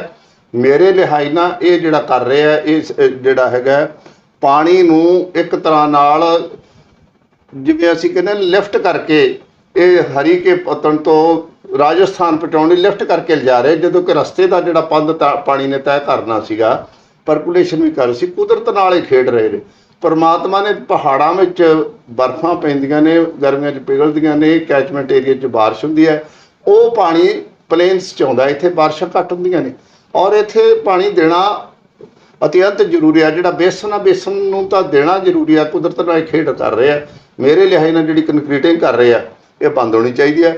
ਜਿਹੜੀ ਪਹਿਲਾਂ ਆਲਰੇਡੀ ਹੋਈ ਹੈ, ਜਿਹੜੀ ਮੰਨ ਲਓ ਬ੍ਰਿਕ ਲਾਈਨਿੰਗ ਹੋਈ ਸੀ, ਉਹਦੇ ਨਾਲ ਸੀਪੇਜ ਵੀ ਹੋ ਰਹੀ ਸੀ, ਕੋਈ ਪ੍ਰੋਬਲਮ ਸੀ। ਦੇਖੋ ਸਮੇਂ ਨਾਲ ਜਿਹੜੀਆਂ ਕੋਈ ਨਾ ਕੋਈ ਏਜਿੰਗ ਹੁੰਦੀ ਹੈ ਤੇ ਜਿਹੜੀ ਰਿਪੇਅਰ ਦੀ ਨੀਡਡ ਸੀ ਉੱਥੇ ਕੰਕਰੀਟਿੰਗ ਦੀ ਬਜਾਏ ਇਹਨਾਂ ਨੂੰ ਬ੍ਰਿਕ ਲਾਈਨਿੰਗ ਹੀ ਫੇਰ ਕਰਨੀ ਚਾਹੀਦੀ ਸੀ, ਤਾਂ ਕਿ ਜਿਹੜਾ ਸਬਸੋਇਲ ਵਾਟਰ ਵੀ ਚਾਰਜਿੰਗ ਹੁੰਦੀ ਰਹੇ, ਗਰਾਊਂਡ ਵਾਟਰ ਚਾਰਜਿੰਗ ਹੁੰਦੀ ਰਹੇ ਔਰ ਇਹਦੇ ਨਾਲ ਖਰਵਾੜ ਨਾ ਕਰਨ। ਹੁਣ ਤਾਂ ਚਾਰਜਿੰਗ ਬਿਲਕੁਲ ਹੀ ਬੰਦ ਕਰ ਦੇਣਗੇ, ਪੀਣ ਵਾਲਾ ਪਾਣੀ ਨਹੀਂ ਮਿਲਣਾ। ਉਹੀ ਤਾਂ ਸਵਾਲ ਖੜਾ ਹੋ ਗਿਆ ਨਾ ਵੀ ਉਹਦੇ ਲਈ ਇਹ ਸੀਗਾ ਕਿ ਨਹਿਰਾਂ ਦੇ ਨਾਲ ਕੋਈ ਆਪਾਂ ਕਹਿੰਦੇ ਤਲਾਬ ਵਗੈਰਾ ਬਣਾ ਕੇ ਜਾਂ ਉਹਦੀ ਲਿਫਟਿੰਗ ਕਰਕੇ ਪਾਣੀ ਜਿੱਥੇ ਮਤਲਬ ਪਾਣੀ ਖਾਰਾ ਇਹ ਪਾਣੀ ਉੱਥੇ ਦਿੱਤਾ ਜਾਂਦਾ, ਸੇਮ ਵੀ ਖਤਮ ਹੁੰਦੀ ਤੇ ਉਹਨਾਂ ਲੋਕਾਂ ਦਾ ਵੀ ਫਾਇਦਾ ਹੋ ਜਾਂਦਾ। ਪਰ ਇਹ ਤਾਂ ਬਿਲਕੁਲ ਉਹ ਗੱਲ ਹੋ ਗਈ ਨਾ ਕਿ ਜੇ ਆਪਾਂ ਕਿੱਲੇ ਤੇ ਖੜੀ ਮੱਝ ਆਪਣੀ ਬਿਮਾਰ ਹੋ ਜੇ, ਢਿੱਲ ਮੱਠ ਹੋ ਜੇ, ਦੁੱਧ ਦੇਣੋਂ ਹਟ ਜੇ ਤੇ ਆਪਾਂ ਉਹਦਾ ਇਲਾਜ ਕਰਾਉਣ ਦੀ ਬਜਾਏ ਇਹ ਕਹੀਏ ਕਿ ਇਹਨੂੰ ਮਾਰ ਦਿਓ ਤੇ ਇਹਦੇ ਹੱਡ ਵੇਚ ਦਿਆਂਗੇ ਤਾਂ ਖਤਮ ਰਿਹਾ। ਇਹਦੇ ਤੇ ਮੈਂ ਇਹਦੇ ਨਾਲ ਸਹਿਮਤ ਨਹੀਂ। ਦੇਖੋ ਪੰਜਾਬ ਸਰਕਾਰ ਨੂੰ ਇਹਦੇ ਵੱਲ ਧਿਆਨ ਦੇਣਾ ਚਾਹੀਦਾ। ਸਾਰੇ ਰੌਲਾ ਪਾਈ ਜਾਂਦੇ ਜੀ ਪੰਜਾਬ ਵਿੱਚ ਝੋਨੇ ਨੇ ਪਾਣੀ ਮੁਕਾਤਾ। ਅਸੀਂ ਕੀ ਕੀਤਾ? ਪੰਜਾਬ ਦੀ ਗਰਾਊਂਡ ਵਾਟਰ ਚਾਰਜਿੰਗ ਲਈ ਕੀ ਕੀਤਾ ਹੈ? ਰੇਨ ਹਾਰਵੈਸਟਿੰਗ ਸਾਡਾ ਮੁੱਖ ਵਿਸ਼ਾ ਹੈ, ਜਿਹੜਾ ਕਿ ਬਾਰਿਸ਼ ਦਾ ਪਾਣੀ ਆ। ਹੁਣ ਡਰੇਨਾਂ ਤਾਂ ਖਤਮ ਹੋ ਗਈਆਂ, ਰੇਨ ਹਾਰਵੈਸਟਿੰਗ ਵੀ ਨੈਸੈਸਿਟੀ ਹੈ। ਜਿਹੜਾ ਕੁਦਰਤ ਨੇ ਸਾਨੂੰ ਸਾਡੀ ਜਿਹੜੀ ਪੰਜਾਬ ਦੀ ਜਿਹੜੀ ਸਾਡੀ ਲੋਕੇਸ਼ਨ ਆ, ਭੂਗੋਲਿਕ ਲੋਕੇਸ਼ਨ ਹੈ, ਫੁੱਟ ਹਿਲਸ ਨੇ ਹਿਮਾਚਲ ਦਾ ਜਿਹੜਾ ਪਾਣੀ ਹੈ ਉਹ ਹਿਮਾਚਲ ਦਾ ਨਹੀਂ, ਉਹ ਕੁਦਰਤ ਦਾ ਪਾਣੀ ਹੈ। ਕੁਦਰਤ ਨੇ ਸਾਨੂੰ ਦਿੱਤਾ ਹੈ ਕਿ ਉੱਥੇ ਪਾਣੀ ਚੱਲ ਰਿਹਾ। ਕੁਦਰਤ ਮੰਨ ਲਓ ਇਕੱਠਾ ਕਰਕੇ ਕਰਦੇ ਕੀ ਕਰਨਗੇ ਉਹ? ਭਾਖੜਾ ਬਿਆਸ ਮੈਨੇਜਮੈਂਟ ਬੋਰਡ ਨੇ ਕੀ ਕੀਤਾ ਪਿਛਲੇ ਸਮੇਂ ਵਿੱਚ ਕਿ ਜਿਹੜਾ ਸਾਡਾ ਭਾਖੜਾ ਇਹ ਸਤਲੁਜ ਤੇ ਆ, ਜਿਹੜਾ ਬਿਆਸ ਦਰਿਆ ਤੇ ਪੌਂਗ ਡੈਮ ਹੈ, ਜਿਹੜਾ ਸਾਡਾ ਭਾਖੜਾ ਉਹਦੇ 'ਚ ਪੰਜਾਬ ਦਾ ਹਿੱਸਾ 54.5% ਹੈ। ਹਾਂਜੀ, ਜਦੋਂ ਬਾਕੀ ਸਟੇਟਾਂ ਦਾ ਘਾਟਾ, ਇਹਦਾ ਮਤਲਬ 100 ਚੋਂ ਜ਼ਿਆਦਾ ਹਿੱਸਾ ਪੰਜਾਬ ਦਾ, ਤੇ ਪੰਜਾਬ ਨੂੰ ਉਹਦੀ ਨੁਮਾਇੰਦਗੀ ਖਤਮ ਕਰਤੀ ਹੈ। ਸਾਡੇ ਪੋਲੀਟੀਕਲ ਸਿਸਟਮ 'ਚ ਇਹਨਾਂ ਨੂੰ ਕੁਐਸਚਨ ਰੇਜ਼ ਕਰਨਾ ਚਾਹੀਦਾ ਵੀ ਜਿੱਥੇ ਸਾਡੀ ਨੁਮਾਇੰਦਗੀ ਤੁਸੀਂ ਖਤਮ ਕਰ ਰਹੇ ਆ, ਭਾਖੜੇ ਤਾਂ ਸਾਡਾ ਹਿੱਸਾ 54.5% ਨਾਲ ਡੰਗਲ ਡੈਮ ਹੈ, ਇਹਦੇ 'ਚ ਜਿਹੜਾ ਹੈਗਾ ਸਾਨੂੰ ਬਿਲਕੁਲ ਹੀ ਖਤਮ ਕਰ ਰਹੇ ਆ। ਇਹ ਬਿਲਕੁਲ ਗਲਤ ਹੈ। ਦੇਖੋ 2008 'ਚ ਇੱਕ ਪ੍ਰੋਬਲਮ ਆਈ ਸੀ, ਬਿਜਲੀ ਦੀ ਕਿੱਲਤ, ਡਰਾਟ ਆਇਆ ਸੀ, ਮੇਜਰ ਡਰਾਟ। ਉਦੋਂ ਆਲ ਇੰਡੀਆ ਲੈਵਲ ਤੇ ਇੱਕ ਕਾਨਫਰੰਸ ਹੋਈ ਸੀ ਜੀ। ਉਹਦੇ ਵਿੱਚ ਰਤੜਾ ਸਾਹਿਬ ਨੇ ਮੈਨੂੰ ਭੇਜਤਾ ਵੀ ਬੀਇੰਗ ਮੈਂਬਰ ਡਿਸਟ੍ਰੀਬਿਊਸ਼ਨ ਵੀ ਬਰਾੜ ਸਾਹਿਬ ਤੁਸੀਂ ਅਟੈਂਡ ਕਰ ਲਓ ਮੀਟਿੰਗ। ਮੈਂ ਉਹ ਮੀਟਿੰਗ ਅਟੈਂਡ ਕੀਤੀ ਸੀ ਤੇ ਉਸ ਮੀਟਿੰਗ 'ਚ ਥਰੂ ਆਊਟ ਇੰਡੀਆ ਸਾਰੇ ਬੋਰਡਾਂ ਦੇ ਚੇਅਰਮੈਨ ਤੇ ਮੈਂਬਰ ਜਾਂ ਉਹਨਾਂ ਦੇ ਨੁਮਾਇੰਦੇ ਆਏ ਹੋਏ ਸੀ। ਉਸ ਸਮੇਂ ਦੌਰਾਨ ਪ੍ਰਿੰਸੀਪਲ ਸੈਕਟਰੀ ਰਜ਼ਦਾਨ ਸੀ ਮੇਰਾ ਖਿਆਲ ਪਾਵਰ, ਤੇ ਸ਼ਿੰਦੇ ਸਾਹਿਬ, ਉਦੋਂ ਕਾਂਗਰਸ ਦੀ ਸਰਕਾਰ ਸੀ, ਸ਼ਿੰਦੇ ਸਾਹਿਬ ਮਿਨਿਸਟਰ ਸਨ। ਸੁਸ਼ੀਲ ਕੁਮਾਰ ਸ਼ਿੰਦੇ ਉਹ ਮਿਨਿਸਟਰ ਸਨ। ਉਦੋਂ ਉਹਨਾਂ ਨੇ ਬੜਾ ਖਿੱਚ ਕੇ ਮੀਟਿੰਗ ਕੀਤੀ ਸੀ ਔਰ ਮੈਨੂੰ ਇੱਕ ਤਰ੍ਹਾਂ ਨਾਲ ਜੀ ਮੈਂ ਕਹਿ ਸਕਦਾ ਕਿ ਮੈਨੂੰ ਖਾਸਾ ਖਿੱਚਿਆ ਸੀ। ਔਰ ਮੈਨੂੰ ਇੰਗਲਿਸ਼ 'ਚ ਕਹਿੰਦੇ, mister Brar, you have generated less power, you are not giving power to the consumers, you are making power cuts. ਬਹੁਤ ਕੁਛ ਉਹਨਾਂ ਨੇ ਮੈਨੂੰ ਕਿਹਾ ਤੇ ਮੈਂ ਕਿਹਾ ਸਰ, ਜਦੋਂ ਉਹਨਾਂ ਨੇ ਸਾਰਾ ਕੁਛ ਕਿਹਾ ਮੈਂ ਕਿਹਾ sir, my share in Bhakra dam is 54.5% ਜੀ, but BBMB didn't do the generation। ਕੋਈ ਜਨਰੇਸ਼ਨ ਨਹੀਂ ਇਹਨਾਂ ਨੇ ਕੀਤੀ। ਪਾਣੀ ਦਾ ਲੈਵਲ ਭਾਖੜੇ ਦਾ ਵਧਾਈ ਗਏ। ਸਤੰਬਰ 'ਚ ਤੱਕ ਇਹਨਾਂ ਨੇ ਸਾਨੂੰ ਜਿਹੜਾ 54.5% ਤਾਂ ਨਵੇਂ ਸ਼ੇਅਰ ਰਹਿ ਗਿਆ, ਜਦੋਂ ਕਿ 20% ਤੱਕ ਇਹਨਾਂ ਨੇ ਜਨਰੇਸ਼ਨ ਕੀਤੀ। ਮੇਰੀ ਹਾਈਡਲ ਤੋਂ ਜਿਹੜੀ ਮੇਰੀ ਅਵੇਲੇਬਿਲਟੀ ਸੀਗੀ ਉਹ ਮੇਰੀ ਘਟ ਗਈ, ਜਦੋਂ ਕਿ ਥਰਮਲ ਤੇ ਮੇਰੀ ਅਵੇਲੇਬਿਲਟੀ ਜਿੱਥੇ ਮੈਂ ਡਿਪੈਂਡੈਂਟ ਸੀ, ਮੇਰੇ ਕੋਲ ਥਰਮਲ ਨੇ ਸਾਡੇ ਪੰਜਾਬ 'ਚ ਨੇ ਮੇਰੇ ਸਾਰੇ ਫੁੱਲ ਵਰਕ ਕੀਤੇ ਆ। I am giving supply to according to my ਜਿਹੜਾ ਮੇਰਾ ਕਪੈਸਿਟੀ ਸੀ ਜਾਂ ਮੈਂ ਕਰ ਸਕਦਾ ਸੀ। ਐਂਡ ਜਿਹੜਾ ਭਾਖੜਾ ਡੈਮ ਦਾ ਇਹਨਾਂ ਨੇ ਜਨਰੇਸ਼ਨ ਨਹੀਂ ਕੀਤੀ। ਇਹਨਾਂ ਨੇ ਭਾਖੜਾ ਡੈਮ ਤੇ ਲੈਵਲ ਵਧਾਈ ਗਏ ਜਾ ਕੇ ਇਹਨਾਂ ਨੇ ਸਤੰਬਰ 'ਚ ਮੀਟਿੰਗ ਤੋਂ ਥੋੜ੍ਹੀ ਦੇਰ ਪਹਿਲਾਂ ਹੀ ਮੈਂ ਕਿਹਾ ਇਹਨਾਂ ਭਾਖੜਾ ਡੈਮ ਦੇ ਫਲੱਡ ਗੇਟ ਖੋਲ੍ਹਤੇ, ਉਹਦੇ ਨਾਲ ਹੜ੍ਹ ਆ ਗਏ ਪੰਜਾਬ 'ਚ ਹੜ੍ਹ ਆਏ। ਇਹਨੇ ਹਰੀਕੇ ਹੜ੍ਹ ਲਿਆਂਦੇ ਸਤਲੁਜ ਦੇ, ਤੇ ਮੇਰਾ ਉੱਥੇ ਨੁਕਸਾਨ ਹੋ ਗਿਆ। ਤਕਰੀਬਨ ਬਿਜਲੀ ਬੋਰਡ ਦਾ ਵੀ ਨੁਕਸਾਨ ਆ, ਪੰਜਾਬ ਸਰਕਾਰ ਦਾ ਵੀ ਨੁਕਸਾਨ ਹੋਇਆ। ਇਸੇ ਤਰ੍ਹਾਂ ਪੌਂਗ ਡੈਮ ਦਾ ਲੈਵਲ ਰੇਜ਼ ਕਰੀ ਗਏ BBMB ਵਾਲੇ, ਔਰ ਉਹ ਵੀ ਜਨਰੇਸ਼ਨ ਘੱਟ ਕੀਤੀ। ਜਦੋਂ ਲੈਵਲ ਰੇਜ਼ ਹੋ ਗਿਆ ਸਤੰਬਰ 'ਚ ਜਾ ਕੇ ਫਿਰ ਉਹਦੇ ਫਲੱਡ ਗੇਟ ਖੋਲ੍ਹਤੇ। ਉਹਨੇ ਬਿਆਸ ਛੱਡ ਲੈਂਦਾ, ਬਿਆਸ ਤੇ ਸਤਲੁਜ ਦੇ ਰਲ ਕੇ ਹਰੀਕੇ ਪੱਤਣ ਤੱਕ ਤਬਾਹੀ ਮਚਾਤੀ ਤੇ ਸਾਰੇ ਹੜ੍ਹ ਆ ਗਏ। ਮੈਂ ਕਿਹਾ ਹੜ੍ਹਾਂ 'ਚ ਮੇਰਾ ਹਿੱਸਾ 100%, ਜਨਰੇਸ਼ਨ ਮੈਨੂੰ ਮਿਲੀ ਨਹੀਂ। ਫਿਰ ਕਹਿੰਦੇ ਓਕੇ ਪਲੀਜ਼ ਵੇਟ। ਫਿਰ ਉਹਨੇ BBMB ਵਾਲਿਆਂ ਨੂੰ ਪੁੱਛਿਆ, you are not having good relation with mister Brar? ਮੈਂ ਕਿਹਾ excuse me sir, mister Arora is a friend of mine. ਇਹ ਬਿਜਲੀ ਬੋਰਡ ਦੇ ਚੀਫ ਇੰਜੀਨੀਅਰ ਸਨ ਤੇ ਮੈਂਬਰ ਨੇ। ਹੁਣ it is a question of policy of the BBMB। ਬਿਲਕੁਲ ਇਹ BBMB ਨੇ ਕੀਤਾ, ਉਹ ਰਿਲੀਜ਼ਸ ਨਹੀਂ ਕੀਤੀਆਂ। ਇਸ ਕਰਕੇ ਮੇਰਾ ਕਹਿਣ ਦਾ ਭਾਵ, ਅੱਜ ਅਸੀਂ ਬੀਇੰਗ ਕੰਟਰੋਲਡ ਬਾਈ ਦੀ ਸੈਂਟਰ, ਬੀਇੰਗ ਕੰਟਰੋਲਡ ਬਾਈ ਦੀ BBMB ਹੈ। ਪਾਣੀ ਸਾਰੇ ਕੰਟਰੋਲਡ ਬਾਈ ਦੀ ਸੈਂਟਰ ਹੈ। ਪੰਜਾਬ ਸਰਕਾਰ ਨੂੰ ਮੈਂ ਅਪੀਲ ਕਰਦਾ ਕਿ ਉਹ ਅਵੇਸਲੀ ਨਾ ਹੋਵੇ, ਜਿਹੜੀ ਕਿ ਅੱਜ ਤੱਕ ਅਵੇਸਲੀ ਰਹੀ ਹੈ। ਪਿਛਲੀ ਸਰਕਾਰ ਸਮੇਂ ਵੀ 2019 ਤੱਕ ਹੜ੍ਹ ਆਉਂਦੇ ਰਹੇ, ਤੁਸੀਂ ਦੇਖਿਆ ਤਬਾਹੀ ਮਚਾਈ 2019 'ਚ। ਭਾਖੜਾ ਬਿਆਸ ਮੈਨੇਜਮੈਂਟ ਬੋਰਡ ਨੇ ਜਿਹੜਾ ਕਿ ਵਾਟਰ ਲੈਵਲ ਮੇਨਟੇਨ ਕਰਦਾ, ਇਹਨੂੰ ਅਸੀਂ MDDL ਲੈਵਲ ਕਹਿੰਦੇ ਆ, 20 ਮਈ ਨੂੰ ਇਹਨਾਂ ਨੇ ਡੈਮ ਨੂੰ ਖਾਲੀ ਉਸ ਲੈਵਲ ਤੱਕ ਕਰਨਾ ਹੁੰਦਾ ਤਾਂ ਕਿ ਅੱਗੇ ਬਾਰਿਸ਼ਾਂ ਆ ਰਹੀਆਂ ਨੇ, ਜੀ ਅੱਗੇ ਬਰਫਾਂ ਪਿਘਲਣੀਆਂ ਨੇ, ਫਿਰ ਭਾਖੜੇ ਦਾ ਲੈਵਲ ਉੱਚਾ ਹੋਣਾ ਤੇ ਕਿਤੇ ਹੜ੍ਹ ਨਾ ਆ ਜਾਣ। ਇਹਨਾਂ ਨੇ ਜਿਹੜਾ MDDL ਲੈਵਲ ਹੈ ਉਹਦੇ 'ਚ ਵੀ 40 ਮੀਟਰ ਉੱਚਾ ਰੱਖਿਆ, ਤਕਰੀਬਨ 115 ਫੁੱਟ। ਕਿੱਥੇ ਪਾਣੀ ਸਮਾਉਂਦਾ 2019 'ਚ? ਮੈਨੂੰ ਥੋੜ੍ਹਾ ਕਹਿਣ 'ਚ ਗਰੇਜ਼ ਨਹੀਂ, ਔਰ ਮੈਂ ਇਹ ਕੋਈ ਐਕਸਪਲੋਇਟ ਵੀ ਨਹੀਂ ਕਰ ਰਿਹਾ ਕਿ 2019 ਨੂੰ 20 ਮਈ ਨੂੰ ਇਲੈਕਸ਼ਨਾਂ ਸਨ ਸੈਂਟਰ ਦੀਆਂ। 11 ਅਪ੍ਰੈਲ ਤੋਂ ਲੈ ਕੇ 23 ਮਈ ਤੱਕ 2019 'ਚ ਇਲੈਕਸ਼ਨਾਂ ਸਨ ਤੇ BBME ਨੇ ਉਹ ਲੈਵਲ 492 ਮੀਟਰ MDDL ਲੈਵਲ ਰੱਖਿਆ, ਜਦੋਂ ਕਿ 450 ਮੀਟਰ ਰੱਖਣਾ ਬਣਦਾ ਸੀ। ਔਰ ਉਹਨਾਂ ਨੇ ਲੈਵਲ ਰੇਜ਼ ਹੋਣ ਦੇ ਕਾਰਨ, ਕਿਉਂਕਿ ਉਹਨਾਂ ਨੇ ਕਪੈਸਿਟੀ ਨਹੀਂ ਬਣਾਈ ਜਦੋਂ ਕਿ ਬਰਫਾਂ ਪਿਘਲ ਸਕਣ, ਜਦੋਂ ਕਿ ਬਰਫਾਂ ਦਾ ਪਿਘਲਿਆ ਪਾਣੀ ਉਹਦੇ 'ਚ ਰੱਖ ਸਕਣ ਤੇ ਬਾਰਿਸ਼ਾਂ ਦਾ ਰੱਖ ਸਕਣ, ਜਿਸ ਕਾਰਨ ਸਾਡੇ ਹੜ੍ਹ ਆਏ ਨੇ। ਮੈਂ ਅਪੀਲ ਕਰਦਾ ਪੰਜਾਬ ਸਰਕਾਰ ਨੂੰ ਕਿ ਆਪਣਾ ਪੰਜਾਬ ਸਰਕਾਰ ਦਾ ਪੰਜਾਬ ਹਿੱਤੋਂ ਨੁਮਾਇੰਦਾ, ਭਾਵ ਕੋਈ ਅਫਸਰ ਇਰੀਗੇਸ਼ਨ ਦਾ PCS ਲੈਵਲ ਦਾ ਪ੍ਰਮੋਟਡ ਹੋਵੇ, ਜਿਹੜਾ ਕਿ ਜਿਸ ਨੂੰ ਪੰਜਾਬ ਦਾ ਹਿੱਤ ਹੋਵੇ, ਉਹ ਇਸ ਇੰਟਰਸਟ ਨੂੰ ਵਾਚ ਕਰੇ। ਔਰ BBMB 'ਚ ਜਿਹੜਾ ਸਾਡਾ ਬਣਦਾ ਤਾਂ ਹੈ ਕਿ BBMB ਦਾ ਕੰਟਰੋਲ 'ਚ ਸਾਡਾ ਜਿਹੜੀ ਨੁਮਾਇੰਦਗੀ ਜ਼ਰੂਰ ਹੋਵੇ, ਪਰ ਸੇਫ ਗਾਰਡ ਕਰਨਾ ਸਾਡਾ ਇੰਟਰਸਟ ਹੈ। ਪਿਛਲੀ ਸਰਕਾਰ ਨੇ ਨਹੀਂ ਸੇਫ ਗਾਰਡ ਕੀਤਾ। ਮੈਨੂੰ ਕਹਿਣਾ ਪਊਗਾ, ਇਹਦੇ ਵਿੱਚ ਮੇਰੇ ਕੋਲ ਪੇਪਰ ਕਟਿੰਗ ਹੈ ਕਿ ਕੈਪਟਨ ਸਾਹਿਬ ਨੇ ਕਲੀਨ ਚਿੱਟ ਦਿੱਤੀ ਭਾਖੜਾ ਨੂੰ ਕਿ ਇਸ ਦਾ ਕੋਈ ਕਸੂਰ ਨਹੀਂ ਲੈਵਲ ਰੇਜ਼ ਕਰਨ ਦਾ, ਜਦੋਂ ਕਿ ਔਨ ਰਿਕਾਰਡ ਹੈ ਕਿ ਇਹਨਾਂ ਨੇ 40 ਮੀਟਰ ਲੈਵਲ ਵੱਧ ਰੱਖਿਆ, ਜਿਸ ਕਾਰਨ ਸਾਡੇ ਪੰਜਾਬ 'ਚ ਹੜ੍ਹ ਆਏ, ਤਬਾਹੀ ਮਚੀ, ਜਾਨੀ ਮਾਲੀ ਨੁਕਸਾਨ ਹੋਇਆ। ਜਿੱਥੇ ਪਾਣੀ ਵੇਸਟ ਗਿਆ ਉੱਥੇ ਅੱਜ ਪਾਣੀ ਸਾਡਾ, ਜਦੋਂ ਸਾਨੂੰ ਚਾਹੀਦਾ ਪੀਣ ਵਾਲਾ ਪਾਣੀ ਤਾਂ ਦੂਜਾ, ਤੇ ਅੱਜ ਸਾਡਾ ਪਾਣੀ ਚੱਕ ਕੇ ਦੂਸਰੀ ਸਟੇਟ ਨੂੰ ਨਹੀਂ ਮੈਂ ਕਹਿ ਦੇ ਰਿਹਾ, ਉਹ ਵੀ ਜੀਵਨ ਆ, ਉੱਥੇ ਵੀ ਜੀਵਨ ਦੇਊਗਾ ਪਾਣੀ, ਪਰ ਜਿੱਥੋਂ ਦੀ ਲੰਘਦਾ ਉੱਥੇ ਤਬਾਹੀ ਮਚਾ ਕੇ ਨਾ ਜਾਵੇ, ਉੱਥੇ ਹਰਿਆਵਲ ਬਣਦਾ ਜਾਵੇ। ਇਸ ਕਰਕੇ ਮੇਰੀ ਅਪੀਲ ਹੈ ਕਿ ਜਿਹੜਾ ਜਿਸ ਤਰ੍ਹਾਂ ਤੁਹਾਡੇ ਕੁਐਸਚਨ ਤੇ ਜਵਾਬ ਤੇ ਆਉਣਾ ਕਿ ਮੈਂ ਉਹਦੇ ਨਾਲ ਨਹੀਂ ਸਹਿਮਤ ਕਿ ਕੰਕਰੀਟਿੰਗ ਕੀਤੀ ਜਾਵੇ। ਬ੍ਰਿਕ ਲਾਈਨਿੰਗ ਪਹਿਲਾਂ ਸੀ, ਜਿੱਥੇ ਕਮਜ਼ੋਰ ਹੈ ਬੈਂਕ, ਉਹਦਾ ਕਨਾਲ ਬੈਂਕ, ਉੱਥੇ ਬ੍ਰਿਕ ਲਾਈਨਿੰਗ ਕੀਤੀ ਜਾਵੇ। ਸੇਮ ਦੀ ਕੋਈ ਸਮੱਸਿਆ ਪੰਜਾਬ 'ਚ ਨਹੀਂ ਹੈ। ਫਿਊਚਰ ਜਾਂ ਪਾਸਟ ਦੀ ਅਸੀਂ ਐਕਸਪੀਰੀਅੰਸ ਲੈਂਦੇ ਹਾਂ, ਉਹ ਓਵਰ ਰੂਲ ਹੋ ਗਈ ਹੈ ਕਿ ਉੱਥੇ ਕਨੈਕਸ਼ਨ ਦਿੱਤੇ ਜਾਣ।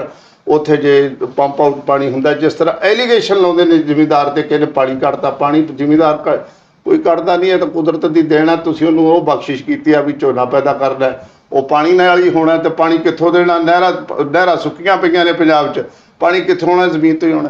ਬਿਲਕੁਲ।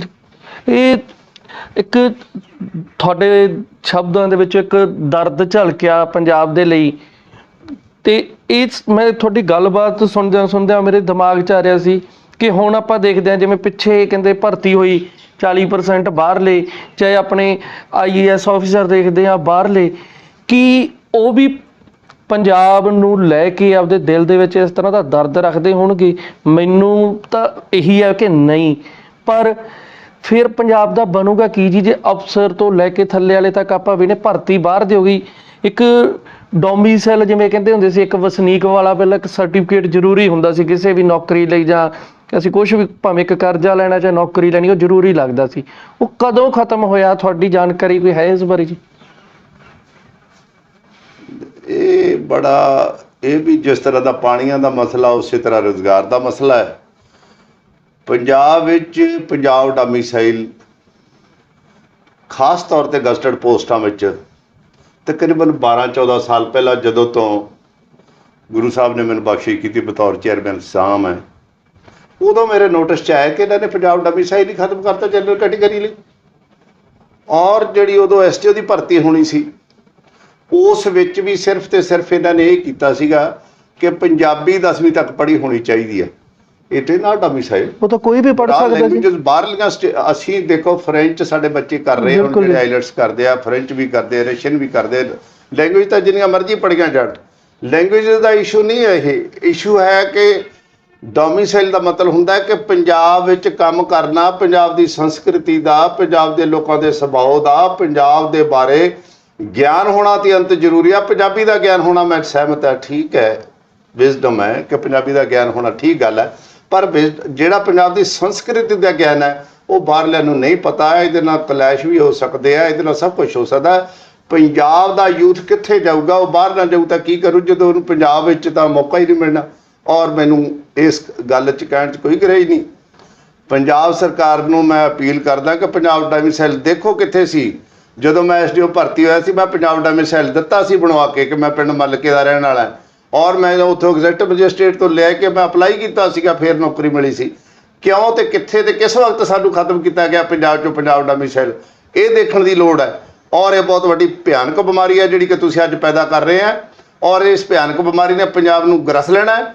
ਜਿਹੜੀ ਕੋਈ ਅਫੀਸਰ ਅੱਜ ਭਰਤੀ ਹੋਇਆ, ਦੇਖੋ ਟੈਕਨੋਕਰੈਟ ਤਾਂ ਮੈਂ ਕਿਸੇ ਤੇ ਨਹੀਂ ਕਿੰਤੂ ਕਰਦਾ, ਭਾਵੇਂ ਕੋਈ ABCD ਸਟੇਟ ਦਾ ਹੈ, ਬਟ ਪੰਜਾਬ ਦੀ ਸੰਸਕ੍ਰਿਤੀ ਨਾਲ ਬਹੁਤ ਵੱਡਾ ਖਲਵਾੜ ਕਰ ਰਹੇ ਆ ਤੁਸੀਂ, ਜਿਹੜਾ ਕਿ ਪੰਜਾਬ ਦੀ ਸੰਸਕ੍ਰਿਤੀ ਨੂੰ, ਜਿਸ ਤਰ੍ਹਾਂ ਮੈਨੂੰ ਦਰਦ ਹੈ ਕਿ ਜਦ ਮੈਂ ਗਾਈਡ ਕੀਤਾ ਸੀਗਾ ਸਮੇਂ ਸਿਰ, ਜਿਵੇਂ ਪਾਵਰ ਕੱਟਸ ਆਉਂਦੀਆਂ ਸੀ, ਹੋਰ ਆਉਂਦੀਆਂ ਸੀ, ਕਿ ਇੱਥੋਂ ਦੀ ਸੰਸਕ੍ਰਿਤੀ ਦਾ ਜਿਹੜਾ ਗਿਆਨ ਹੋਣਾ ਅਤਿਅੰਤ ਜ਼ਰੂਰੀ ਹੈ। ਪੰਜਾਬ ਸਰਕਾਰ ਨੂੰ ਅਪੀਲ ਹੈ ਕਿ ਇਹ ਡੋਮੀਸਾਈਲ ਕਦੋਂ ਤੇ ਕਿਉਂ ਖਤਮ ਕੀਤਾ ਗਿਆ, ਇਹ ਤੁਸੀਂ ਦੇਖੋ। ਡੋਮੀਸਾਈਲ ਪੰਜਾਬ ਦੇ ਲੋਕ ਜਾਣ ਕਿੱਥੇ? ਇਹ ਪੰਜਾਬ ਡੋਮੀਸਾਈਲ ਅਤਿਅੰਤ ਹੋਣਾ ਜ਼ਰੂਰੀ ਆ। ਅਸੀਂ ਪੰਜਾਬ ਡੋਮੀਸਾਈਲ 'ਚ ਭਰਤੀ ਹੋਏ ਹਾਂ, ਨਹੀਂ ਹੋ ਸਕਦਾ ਕਿ ਸਾਡੀ ਭਰਤੀ ਨਾ ਹੁੰਦੀ। ਔਰ ਮੈਂ ਇਹ ਕੇਸ ਬੈਕ ਰੈਫਰ ਵੀ ਕੀਤਾ ਸੀ ਸਰਕਾਰ ਨੂੰ ਕਿ ਪੰਜਾਬ ਡੋਮੀਸਾਈਲ ਬਾਰੇ ਡਿਸਾਈਡ ਕੀਤਾ ਜਾਵੇ ਜਨਰਲ ਕੈਟੇਗਰੀ 'ਚ ਕਿਉਂ ਖਤਮ ਕੀਤਾ ਜਾ ਰਿਹਾ। ਅੱਜ ਕੱਲ੍ਹ ਦੇ ਯੂਥ ਨੂੰ ਤਾਂ ਡੋਮੀਸਾਈਲ ਦਾ ਪਤਾ ਹੀ ਨਹੀਂ ਹੋਣਾ ਕਿ ਆਹ ਸਰਟੀਫਿਕੇਟ ਵੀ ਬਣਦੇ ਰਹੇ ਆ ਜੀ। ਨਹੀਂ ਬਣਨਾ, ਹਾਂ ਮੇਬੀ, ਕਿਉਂਕਿ ਜਦੋਂ ਕੰਡੀਸ਼ਨ ਹੀ ਨਹੀਂ, ਜੇ ਕੋਈ ਸਰਵਿਸ ਕੰਡੀਸ਼ਨ ਆਊਗੀ ਤਾਂ ਉਹ ਪੂਰਤੀ ਕਰਕੇ ਹੀ ਉਹਨੇ ਤਾਂ ਅਪਲਾਈ ਕਰਨਾ। ਪਰ ਸਾਨੂੰ ਦਰਦ ਇਹ ਹੈ ਕਿ ਪੰਜਾਬ ਡੋਮੀਸਾਈਲ ਜੇ ਹੋਊਗਾ ਤਾਂ ਪੰਜਾਬ ਦੇ ਯੂਥ ਨੂੰ ਨੌਕਰੀ ਲੈਣੀ ਸੌਖੀ ਆ। ਬਿਲਕੁਲ ਜੀ, ਇਹ ਹੋਣਾ ਚਾਹੀਦਾ ਜ਼ਰੂਰੀ। ਇਹ ਚੀਜ਼ਾਂ ਦੇਖੋ ਜੀ, ਕਿੱਦਾਂ ਮਿੱਠੇ ਦੇ ਵਿੱਚ ਜ਼ਹਿਰ ਲਪੇਟਣ ਵਾਲੀ ਗੱਲ ਆ ਵੀ ਜੇ ਨਹਿਰ ਪੱਕੀ ਕੀਤੀ, ਉਹ ਸਾਡੀ ਰੀਚਾਰਜਿੰਗ ਜਿਹੜੀ ਪਾਣੀ ਦੀ ਬੰਦ ਕਰ ਰਹੇ ਤੇ ਸਾਨੂੰ ਕਹਿ ਰਹੇ ਕਿ ਤੁਹਾਨੂੰ ਸੇਮ ਤੋਂ ਬਚਾਇਆ। ਜੇ 3 ਕਾਨੂੰਨਾਂ ਵਾਲਾ ਮਸਲਾ ਸੀ, ਉਦੋਂ ਕਹਿੰਦੇ ਸੀ ਕਿ ਤੁਹਾਡੀ ਆਮਦਨ ਦੁੱਗਣੀ। ਤੇ ਆ ਜਿਵੇਂ ਡੋਮੀਸਾਈਲ ਵਾਲਾ, ਇਹ ਵੀ ਐਂ ਕਹਿੰਦਾ ਹੋਣਾ ਕਿ ਆਪਣੇ ਲੋਕੀ ਕਹਿੰਦੇ ਨੇ ਕਿ ਚੱਲ ਸਾਹ ਸੌਖਾ ਆਊਗਾ, ਹੁਣ ਇਹ ਬਣਾਉਣਾ ਨਹੀਂ ਪੈਣਾ। ਐ ਨਹੀਂ ਪਤਾ ਵੀ ਇਹਦੀ ਵੈਲਿਊ ਕੀ ਸੀ। ਨਹੀਂ ਦੇਖੋ, ਹੁਣ ਅਸੀਂ ਆਧਾਰ ਕਾਰਡ ਵੀ ਬਣਾਈ ਹੈ। ਹਾਂਜੀ, ਅਸੀਂ ਆਧਾਰ ਕਾਰਡ ਬਣਾਏ ਆ। ਜਿਹੜੀ ਚੀਜ਼ ਦੀ ਮੰਗ ਉੱਠਦੀ ਹੈ ਜਾਂ ਸਮੇਂ ਦੀ ਸਰਕਾਰ ਉਸ ਦੀ ਨੈਸੈਸਿਟੀ ਫੀਲ ਕਰਦੀ ਹੈ, ਆਧਾਰ ਕਾਰਡ ਬਣਾਏ ਇਨਕਮ ਟੈਕਸ ਲਈ, ਜਿਹੜਾ ਹੈਗਾ ਇਨਕਮ ਟੈਕਸ ਡਿਪਾਰਟਮੈਂਟ ਦੇ ਆਪਾਂ ਪੈਨ ਕਾਰਡ ਅਪਲਾਈ ਕੀਤੇ। ਸਿਮਿਲਰਲੀ ਡੋਮੀਸਾਈਲ ਇਟਸੈਲਫ ਇਹ ਨੈਸੈਸਿਟੀ ਆਧਾਰ ਕਾਰਡ ਨੂੰ ਬੇਸ ਬਣਾ ਦੇਣ। ਪੰਜਾਬ ਸਰਕਾਰ ਕੀ ਕਰਦੀ ਪੰਜਾਬ ਦੇ ਯੂਥ ਲਈ? ਜੋ ਪੰਜਾਬ ਦਾ ਯੂਥ ਲਈ, ਹਾਂ ਅਸੀਂ ਮੰਨਾਂਗੇ ਕਿ ਪੰਜਾਬ ਦੇ ਯੂਥ ਲਈ ਕਰਦੀ ਹੈ, ਕਿ ਹਾਂ ਅਸੀਂ ਕਹਿੰਦੇ ਵੀ ਪੰਜਾਬ ਦੇ ਯੂਥ ਨੂੰ ਇੰਪਲੋਇਮੈਂਟ ਦਿਓ। ਪੰਜਾਬ ਦੇ ਯੂਥ ਦੀ ਇੰਪਲੋਇਮੈਂਟ ਦੀ ਗੱਲ ਕਰਦੀ ਹੈ ਤਾਂ ਪੰਜਾਬ ਦਾ ਡੋਮੀਸਾਈਲ ਦੀ ਗੱਲ ਵੀ ਜ਼ਰੂਰ ਕਰੇ, ਇਹ ਮੇਰੀ ਅਪੀਲ ਹੈ ਜੀ। ਤੇ ਜਿਹੜਾ ਭਾਖੜਾ ਵਾਲਾ, ਵੈਸੇ ਤਾਂ ਤੁਸੀਂ ਦੱਸ ਹੀ ਚੁੱਕੇ ਆ, ਉਹ ਅਸੀਂ ਦੇਖਿਆ ਕਿ ਆ ਪਾਣੀ ਵਾਲਾ ਮਸਲਾ ਸੀ, ਕੋਈ ਨਹੀਂ ਬੋਲਿਆ ਸਾਡੇ, ਨਾ ਭਾਖੜਾ ਵਾਲੇ ਬੋਲਿਆ। ਮੈਂ ਤਾਂ ਰੌਲਾ ਪਾਉਂਦਾ ਰਿਹਾ ਜਿੰਨੀ ਜੋਗੇ ਹੈ ਕਿ ਆਪਾਂ ਪਰਮਾਤਮਾ ਨੇ ਜ਼ਬਾਨ ਦਿੱਤੀ, ਸਾਡਾ ਫਰਜ਼ ਬਣਦਾ ਜੀ ਬੋਲ। ਪਰ ਕੋਈ ਵੀ ਨਾ ਕੋਈ ਪਾਰਟੀ, ਨਾ ਕੋਈ ਸਿਆਸੀ ਉਹੀ ਸੰਗਠਨ ਕੋਈ ਬੋਲਦਾ ਹੀ ਨਹੀਂ ਇਸ ਬਾਰੇ। ਭਾਖੜਾ ਵਾਲਾ ਕਿੱਡਾ ਕੁ ਹਮਲਾ ਸੀ, ਕੀ ਲੋਕਾਂ ਨੂੰ ਇਹਦਾ ਪਤਾ ਹੀ ਨਹੀਂ ਕਿ ਉਹ ਸਾਡੇ ਲਈ ਕਿੰਨਾ ਕੁ ਅਹਿਮ ਹੈ? ਦੇਖੋ ਜਿਹੜਾ ਭਾਖੜਾ ਬੇਸਿਕਲੀ ਤਾਂ ਭਾਖੜਾ ਇੱਕ 1963 ਚ ਬਣਿਆ, ਸਤਲੁਜ ਤੇ ਬਣਿਆ। ਸਤਲੁਜ ਦਰਿਆ ਦਾ ਤੇ ਸਤਲੁਜ ਦੇ ਪਾਣੀਆਂ ਦਾ ਮਸਲਾ। ਔਰ ਸ਼ਾਇਦ ਤੁਹਾਨੂੰ ਗਿਆਨ ਹੈ ਜਾਂ ਗੁਰੂ ਸਾਹਿਬ ਬਖਸ਼ਿਸ਼ ਕਰਨ ਕਿ ਤੁਹਾਨੂੰ ਗਿਆਨ ਹੋਵੇ, ਸਤਲੁਜ ਦੇ ਪਾਣੀ ਤੋਂ ਹੀ ਅੰਮ੍ਰਿਤ ਬਣਾਇਆ ਗਿਆ। ਗੁਰੂ ਗੋਬਿੰਦ ਸਿੰਘ ਜੀ ਨੇ ਜਦੋਂ ਖਾਲਸਾ ਪੰਥ ਦੀ ਸਾਜਨਾ ਕੀਤੀ ਹੈ ਤੇ ਸਤਲੁਜ ਦਾ ਪਾਣੀ ਦਾ ਜਿਹੜਾ ਅੰਮ੍ਰਿਤ ਬਣਾਉਣ ਵੇਲੇ ਜਿਹੜਾ ਉਹ ਪਾਣੀ ਸਤਲੁਜ ਤੋਂ ਲਿਆ ਕੇ ਬਾਟੇ ਵਿੱਚ ਪਾਇਆ ਗਿਆ ਸੀ ਤੇ ਉਸ ਤੇ ਅੰਮ੍ਰਿਤ ਤਿਆਰ ਕੀਤਾ ਗਿਆ ਸੀ। ਸਿਮਿਲਰਲੀ ਪਾਣੀ ਐਸੀ ਪਵਿੱਤਰ ਚੀਜ਼ ਹੈ, ਪਹਿਲਾ ਪਾਣੀ ਜੀਓ ਹੈ ਜਿਤ ਹਰਿਆ ਸਭ ਕੋਏ। ਗੁਰੂ ਨਾਨਕ ਦੇਵ ਜੀ ਨੇ ਵੇਈ ਨਦੀ ਵਿੱਚ ਜਦੋਂ ਪ੍ਰਵੇਸ਼ ਕੀਤਾ ਸੀ ਤੇ ਸਾਨੂੰ ਸਾਡੇ ਲਈ ਜੋ ਬਖਸ਼ਿਸ਼ ਗੁਰੂ ਸਾਹਿਬ ਨੇ ਅੱਜ ਜਿਸ ਅਸੀਂ ਸਿੱਖ ਧਰਮ ਨੂੰ ਜਿਸ 'ਚ ਮੈਨੂੰ ਵਿਸ਼ਵਾਸ ਹੈ, ਮੈਂ ਪੈਦਾ ਹੋਇਆ ਜਿਸ ਨੂੰ ਮੇਰੇ ਮਨ ਤੇ ਜਿਸ ਦਾ ਪ੍ਰਭਾਵ ਹੈ, ਉਸ ਦਾ ਬੁਨਿਆਦ ਗੁਰੂ ਨਾਨਕ ਦੇਵ ਜੀ ਨੇ ਸਾਨੂੰ ਜਿਹੜਾ ਮੂਲ ਮੰਤਰ ਗੁਰ ਮੰਤਰ ਜਾਂ ਗੁਰਬਾਣੀ ਦਾ ਆਦ ਗੁਰੂ ਨਾਨਕ ਦੇਵ ਜੀ ਪਰਮਾਤਮਾ ਤੋਂ ਜਿਹੜੀ ਬਖਸ਼ਿਸ਼ ਲੈ ਕੇ ਆਏ ਸੀ, ਉਹ ਵੀ ਵੇਈ ਨਦੀ ਤੋਂ ਲੈ ਕੇ ਆਏ। ਵੇਈ ਨਦੀ 'ਚ ਪ੍ਰਵੇਸ਼ ਕਰਕੇ ਉੱਥੋਂ ਆਈ ਸੀ ਸਾਡੇ ਕੋਲ ਸਿੱਖੀ। ਗੁਰੂ ਨਾਨਕ ਦੇਵ ਸਾਹਿਬ ਜੀ ਲੈ ਕੇ ਸਾਨੂੰ ਬਖਸ਼ਿਸ਼ਾਂ ਹੋਈਆਂ ਗੁਰੂ ਸਾਹਿਬ ਤੋਂ। ਔਰ ਗੁਰੂ ਅਮਰਦਾਸ ਜੀ ਬਿਆਸ ਤੋਂ ਪਾਣੀ ਗਾਗਰ ਢੋ ਕੇ ਗੁਰੂ ਦੂਸਰੇ ਗੁਰੂ ਸਾਹਿਬ ਅੰਗਦ ਦੇਵ ਸਾਹਿਬ ਨੂੰ ਇਸ਼ਨਾਨ ਕਰਦੇ ਸੀ। ਕਿੱਧਰ ਗਏ ਸਾਡੇ ਪਾਣੀ, ਕਿਉਂ ਚੋਰੀ ਹੋ ਰਹੀ ਸਾਡੇ ਪਾਣੀਆਂ ਦੀ? ਮੇਰੀ ਅਪੀਲ ਹੈ, ਮੇਰਾ ਦਰਦ ਹੈ। ਇਹ ਮੌਕੇ ਦੀ ਸਰਕਾਰੇ ਸੋਚੋ। ਪੰਜਾਬ ਗੁਰੂਆਂ ਦੀ ਧਰਤੀ ਆ, ਪਵਿੱਤਰ ਧਰਤੀ ਆ। ਪਾਣੀ ਇੱਥੋਂ ਦੇ ਪਵਿੱਤਰ ਹੋਣੇ, ਲੁੱਟ ਨਹੀਂ ਹੋਣੀ ਚਾਹੀਦੀ। ਪਾਣੀ ਪਵਿੱਤਰ ਹੋਣੇ ਸਾਡੀ ਮੰਗ ਹੈ ਔਰ ਸਾਡੀ ਆਸ ਹੈ ਕਿ ਸਾਡੇ ਪਾਣੀ, ਇਹ ਪਾਣੀ ਜਿਹੜੇ ਕਿ ਗੁਰੂ ਗੋਬਿੰਦ ਸਿੰਘ ਜੀ ਨੇ ਅੰਮ੍ਰਿਤ ਜਲ ਬਣਾ ਕੇ ਸਤਲੁਜ ਦਾ ਸੀ, ਉਹ ਵੀ ਪਹਾੜਾਂ 'ਚ ਆਇਆ ਸੀ, ਨਿਰਮਲ ਨੀਰ ਸੀ ਔਰ ਉਹ ਅੰਮ੍ਰਿਤ ਬਣਿਆ। ਅੱਜ ਹਰਿਮੰਦਰ ਸਾਹਿਬ 'ਚ ਵੀ ਪਾਣੀ, ਪਹਾੜਾਂ ਦਾ ਪਾਣੀ ਅੰਮ੍ਰਿਤ ਆ ਰਿਹਾ ਹੈ। ਔਰ ਗੁਰੂ ਅਮਰਦਾਸ ਸਾਹਿਬ ਜੀ ਵੀ ਗਾਗਰ ਢਾਉਂਦੇ ਸੀ, ਬਿਆਸ ਤੋਂ ਆਉਂਦੀ ਸੀ। ਔਰ ਪਟਨਾ ਸਾਹਿਬ, ਹਜੂਰ ਸਾਹਿਬ ਵੀ ਦਰਿਆਵਾਂ ਦੇ ਪਾਣੀ ਦਾ ਅੱਜ ਵੀ ਉਵੇਂ ਵਰਤੋਂ ਹੋ ਰਹੀ ਹੈ। ਕਿਉਂ? ਪੰਜਾਬ ਗੁਰੂਆਂ ਦੀ ਧਰਤੀ ਆ। ਸਾਡੇ ਪਾਣੀਆਂ ਨੂੰ ਬਚਤ ਕਰੋ, ਪੋਲਿਊਟ ਨਾ ਕਰੋ। ਔਰ ਪਾਣੀ ਜਿਸ ਤਰ੍ਹਾਂ ਅਸੀਂ ਕਹਿੰਦੇ ਹਾਂ ਨਾ, 에ਅਰ ਲਿਫਟ ਕਰ ਰਹੇ ਹਾਂ, ਤੁਸੀਂ ਪਾਣੀ ਚੈਨਲਾਈਜ਼ ਕਰ ਰਹੇ ਆ, ਕੰਕਰੀਟਿੰਗ ਕਰ ਰਹੇ ਆ। ਕਿਉਂ ਨਹੀਂ ਪਾਣੀ ਨੂੰ ਸੀਪੇਜ ਹੋਣ ਦਿੰਦੇ? ਹੋਣ ਦਿਓ। ਕੁਦਰਤ ਨਾਲ ਨਾ ਖਿਲਵਾੜ ਕਰੀਏ। ਜਿੱਥੇ ਕੋਈ ਜੋ ਅਸੀਂ ਕਿਸੇ ਨੂੰ ਰੋਕ ਨਹੀਂ, ਮੇਰਾ ਮਨ ਦੀ ਭਾਵਨਾ ਕਿਸੇ ਦੇ ਕੰਮ 'ਚ ਵਿਘਨ ਨਹੀਂ ਪਾਉਣਾ।